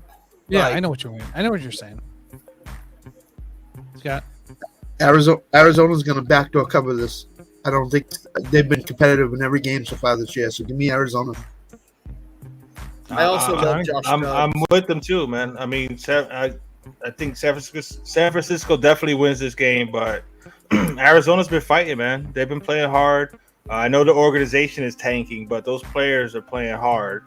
And like Scott said, a last minute touchdown will cut into that lead, and San Francisco win by 10 instead of 14, and we'll cover. Well, I'm going to be different. I'm going 49ers minus 14. Oof. I think they cover. I think they put Cardinals back in their place of where they belong in the bench and on the bottom. I think Purdy, again, has a clean game. 0 turnovers, minimum turnovers, as long as his receivers can catch the ball and not bounce off their chest. I think it's a clean game. McCaffrey runs all over him. I think it'll be a good matchup. I really do. I think the Cardinals will put a lot of pressure on them, but I think the Niners take care of business. Give me the Niners minus 14, and Bodkins as well as with the Cardinals at plus 14 in the He day likes the there. Goonies too, Bodkins. Bodkins likes the Goonies. Tanner's Riding Solo. Goonies is the greatest movie ever. Love that movie. If Allen is right and the Cardinals only lose 21-17, we got some things to talk about with the 49ers offense. Seriously. No, there's nothing to talk about, dude. There's nothing to talk about. There's zero things. No, San Francisco should handle them well. You know what I'm saying? But like it should be a 3-touchdown win. They should, but the Niners are also it should, but I don't think it would. They're so good. The Niners have that weird thing where they like to drop one to somebody they don't. They dropped it to Atlanta Correct. Well, Chiefs like to do that too. You know. Yeah. True. We did the Colts last year. Chris Jones talked a little too much smack, I guess, to Matt Ryan, and the refs overheard that's it. Such a BS. Who knows what he still said to this day? Nobody knows, but it apparently was pretty offensive. Maybe he, Sam, maybe he, Chris Jones asked Matt Ryan, "How's your mangina doing?" And maybe the ref got offended. I don't know, man. I'm very uncomfortable with this. Have you ever seen Old Greg? Yeah, I'm Old Greg. I got a mangina. Yeah. So this next game, Allen's gonna pick the Cowboys to win by 2 touchdowns, probably. So we got Pats versus Cowboys. We're looking at 6.5 spread for the Cowboys in this game. Sam, what do you got? I just don't trust Dak. I really hate stuff like this. I really do. How's your defense look, Scott? Well, there's 2 questions as we talked about on my show. I think they're going to try to take Pollard away, to be honest with you, make Dak throw it. I think that's what they're going to do. So, of course, Allen 27-7. You're going Pats, Scott? No, I'm going Dallas. It's under 7. It's under that key number of 7. I like Dallas at 6.5. I'm gonna go Dallas as well. Ugh, Scott, I don't like it. I don't like it, Scott. Honey? Yeah, I'm not confident picking Dallas because I'm not a big Dak fan either. But yeah, like Scott said, it's less than a touchdown, so they should win this game. I don't trust Mac Jones even worse than I don't trust Dak. So I'm sure Bill Belichick will have a good game plan to try to slow them down, but I don't see them scoring much against Dallas. You and Cowboys? Yep, I'm going Cowboys. I'm right there with actually Nick for once, which scares me, but I'm going Patriots plus 6.5. I think this team keeps it close for this game here. You kind of saw Dallas defense exposed. Run at Michael Parsons. Run at him, force the other guys around him. And I think you got running backs capable of doing that there in Patriot land. So give me the Pats plus 6.5. Nick's right there with me in this pick here. All right, let's go back here, all the way down. All right, let's talk about it. Matchup of the day, the game of the day. They had 24 million people tune in to the Bears game, to the Bears whopping. I think it's personally Patrick Mahomes' character is why everybody tuned in to that game and nothing else. No other reason. No other that there was one specific fan in the box next to a mother. Nothing at all. T Swift is back in New York this time. We'll be up there in the. She's got a blank space, baby. She'll write your name. Sunday night, hey. Maybe he's driving the Cutlass up to New York or something. I don't know. We'll see. We got Chiefs, Giants, same team. Chiefs, Jets. -9 is the line we're going on in play. Sam, what do you got? Oh, goodness gracious. Oh, I hate T Swift, but I'll take her over that harpy that Patrick Mahomes is married to. And a catch. She is probably the most annoying person on the face of this planet. But they're going to absolutely destroy the Jets. Robert Saleh is going to get a top 2 by the Jets owner afterwards and say, you got to do something about Zach Wilson. It's got to stop. It's got to stop. The Chiefs they're going to do very bad things to the Jets, ungodly things to the Jets. Like, it's going to be illegal in states what they're going to do to the Jets. You know what I mean? Like, it's going to be bad. Yeah. And by the way, Johnny, we talked about Samari Torrey in the lineups. He just caught a 35-yard bomb for Jordan Love. So yeah, he did. If the Chiefs score 24 points in this game, There's no way that the Jets get to 17. Jets might not even get to 10 in this game. No. So give me the Chiefs. Chiefs minus 9.5. It just feels like it, doesn't it? It just feels like it's just death. The only guy that believes in Zach Wilson is his head coach. That's it. No, and he's lying. He's so full he doesn't of crap. really believe in him. I don't even think Zach Wilson's mom believes in him right now. He believes in your mom. I'm sure he does. Boom! I'm so funny. I mean, the Jets might not even score. Kansas City's defense is playing well right now too. Kansas City. No. It's spotty at best right now. It's spotty at best. Not when it's Zach Wilson on the other side. Kansas City by at least 2 touchdowns, bro. 2 touchdowns? What is it? Like I said, the Jets may score 3 points. Yes, guys, I didn't take the Chiefs at the minus 12 that it was. Was it last week? It was. Yeah, last week. I didn't take that. I like minus 9. Minus 9 feels good to me. Like a Dalmatian. Easy cover in this one here. Chiefs defense top 5 right now in the league, and without Nick Bolton, their number 1 linebacker is currently going to be out again this week. 2 weeks in a row. Doesn't matter. Get on with it, Tanner. So much depth, guys. Give me minus 9 for the Chiefs at it.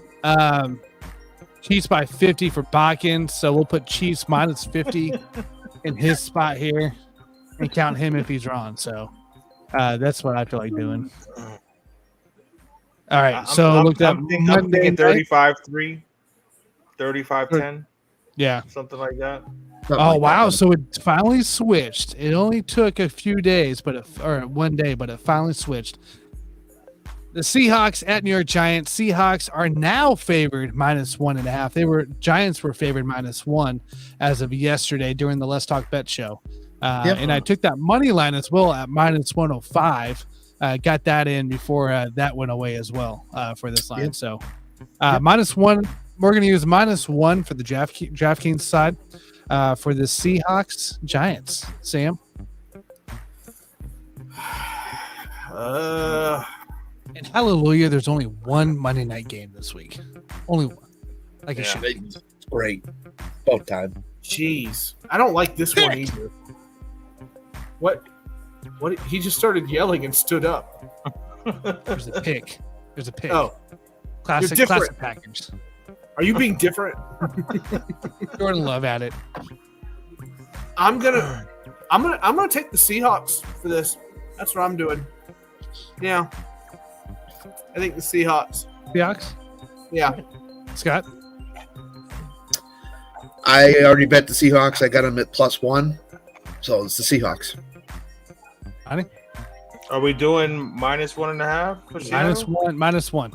It was +1 when I bet him, but I'm still taking the Seahawks. It doesn't matter, bro. The Giants are just, and I don't think, is Saquon even playing? He's still questionable. Sure. You'll probably see game time decision on that one. I think Seattle. I think Seattle by at least a touchdown. Yeah, I'm kind of with you guys. Look, I got it. I got the money line up minus 105, and I thought that was a steal. This Giants offense stinks. I don't care if Saquon plays or not. This offense stinks. Daniel Jones stinks. Rudderless this ship. team. Sam, New York Giants season is over. Oh, it's over. It's over. Oh my God. Oh my God. Nick as well with the -1 for the Seahawks going into this. Guys, I can't wait to see the results here. We're only a couple weeks away. I don't like Was it 1 week or 2 weeks until the buys start? For this year? I think next week 5 it starts. So next week it starts. Yeah. So I mean, we'll start. We'll have a little less team. So get your wins in while you're at it here. I'm excited. I'm excited to see how we finish out through 4 weeks for this one here. 5 or 6 hours. Well, depending on how this week goes, I may need to be drinking next Thursday when I make my pick. Does anybody know? If you go back down to the 7 mark you had the week before, No, yeah, Yeah, I'm gonna be drinking on the show. I'm gonna be drinking. I'll go ahead and send you a bottle of. I want something Johnny good. Cruz to be like, "Listen, you ignorant bitch. This is what it's gonna be." Like, just like puke coming out of his mouth. Just fucking listen to me. Like, Tua.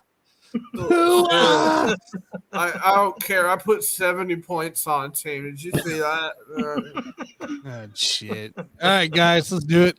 Let's give away our final thoughts here as we wrap up the Thursday night pick'em for week 4. Sam, as always, we'll start with you, buddy. Does it always start with me? I am hosting after all. For me, it does. You're always first in my eyes.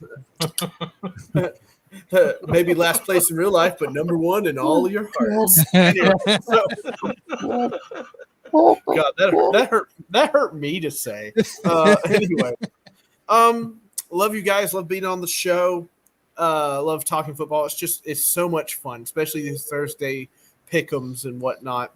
I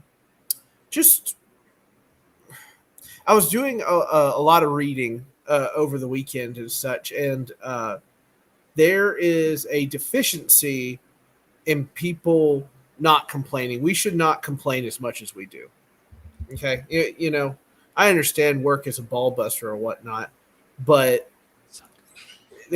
we all have bad times or whatnot. I'm just saying we should be more thankful for the stuff we have, I think is what I'm looking for here. Complaints don't really help anything. I mean, we're going to sit there and complain. What are we accomplishing by that? There's always people that have it worse. Sure. You could be starving. You could be homeless. You couldn't even, you probably don't even have a job. So, no, stop complaining.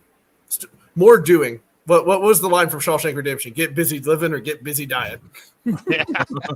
Andy Dufresne, aim for the Pacific. I want to know what the Lions are doing here. Why are you throwing a pass? Trying to get the Laporte of the ball. I sent a text because Scott, I'm about to say trying to make Tanner happy. I'm like, dude, we're going to drag them to the ocean and we're going to drown them. I took Laporte's receiving yards and not reception, so I hit that one. So I don't trust. I'm going to miss it by 0.5. I'm going to miss it by 0.5. Yeah, I know. Man, the hook always gets you. Easiest bet I've ever made, and I'm going to miss it by 0.5. That sucks. So I'm thankful. I'm thankful that I love David Montgomery so much that I drafted him every place I could because 3 touchdowns tonight, 98 yards, a couple catches, very good for David Montgomery. So I'm totally happy. I'm going to send him a card. I'm going to thank him personally myself with a little gift card. I'm going to send that man a nice fruit basket. It's going to be wearing. This is, but seriously, this is always fun. I enjoy it a lot. And I can't wait for Sunday for the pregame show. I'm sure that's going to be a lot of fun too. So, and all joking aside, we missed you too, Nick. Yeah, we missed you too. Yeah, we did. Did we? We did. We did. Well, you were hanging with him. You know what I'm saying? You were with him, Tanner, so you didn't miss him. I know. Hey, shut up, dude. Sorry. I'm with the guys. I'm with the guys too. You know what I'm saying? Be grateful for what you have. I'm grateful to be a part of this, this team here, this show, this platform, this network. You know what I'm saying? Grateful to Dan. Shout out to Dan. Looking forward to Sunday, and looking forward to everything that's coming along and is ahead of us on Let's Talk Sports. There's a lot of cool stuff that's going to be happening, and I'm looking forward to it, and it's going to be great. So subscribe, hit the like, turn on those notifications. Slip. I don't know what it means. A lot of cool stuff going on LTS, man. Definitely check us out. Is anybody else getting a pink slip? I don't even know what that means. Tanner said I'm getting a pink slip. I got my mail today.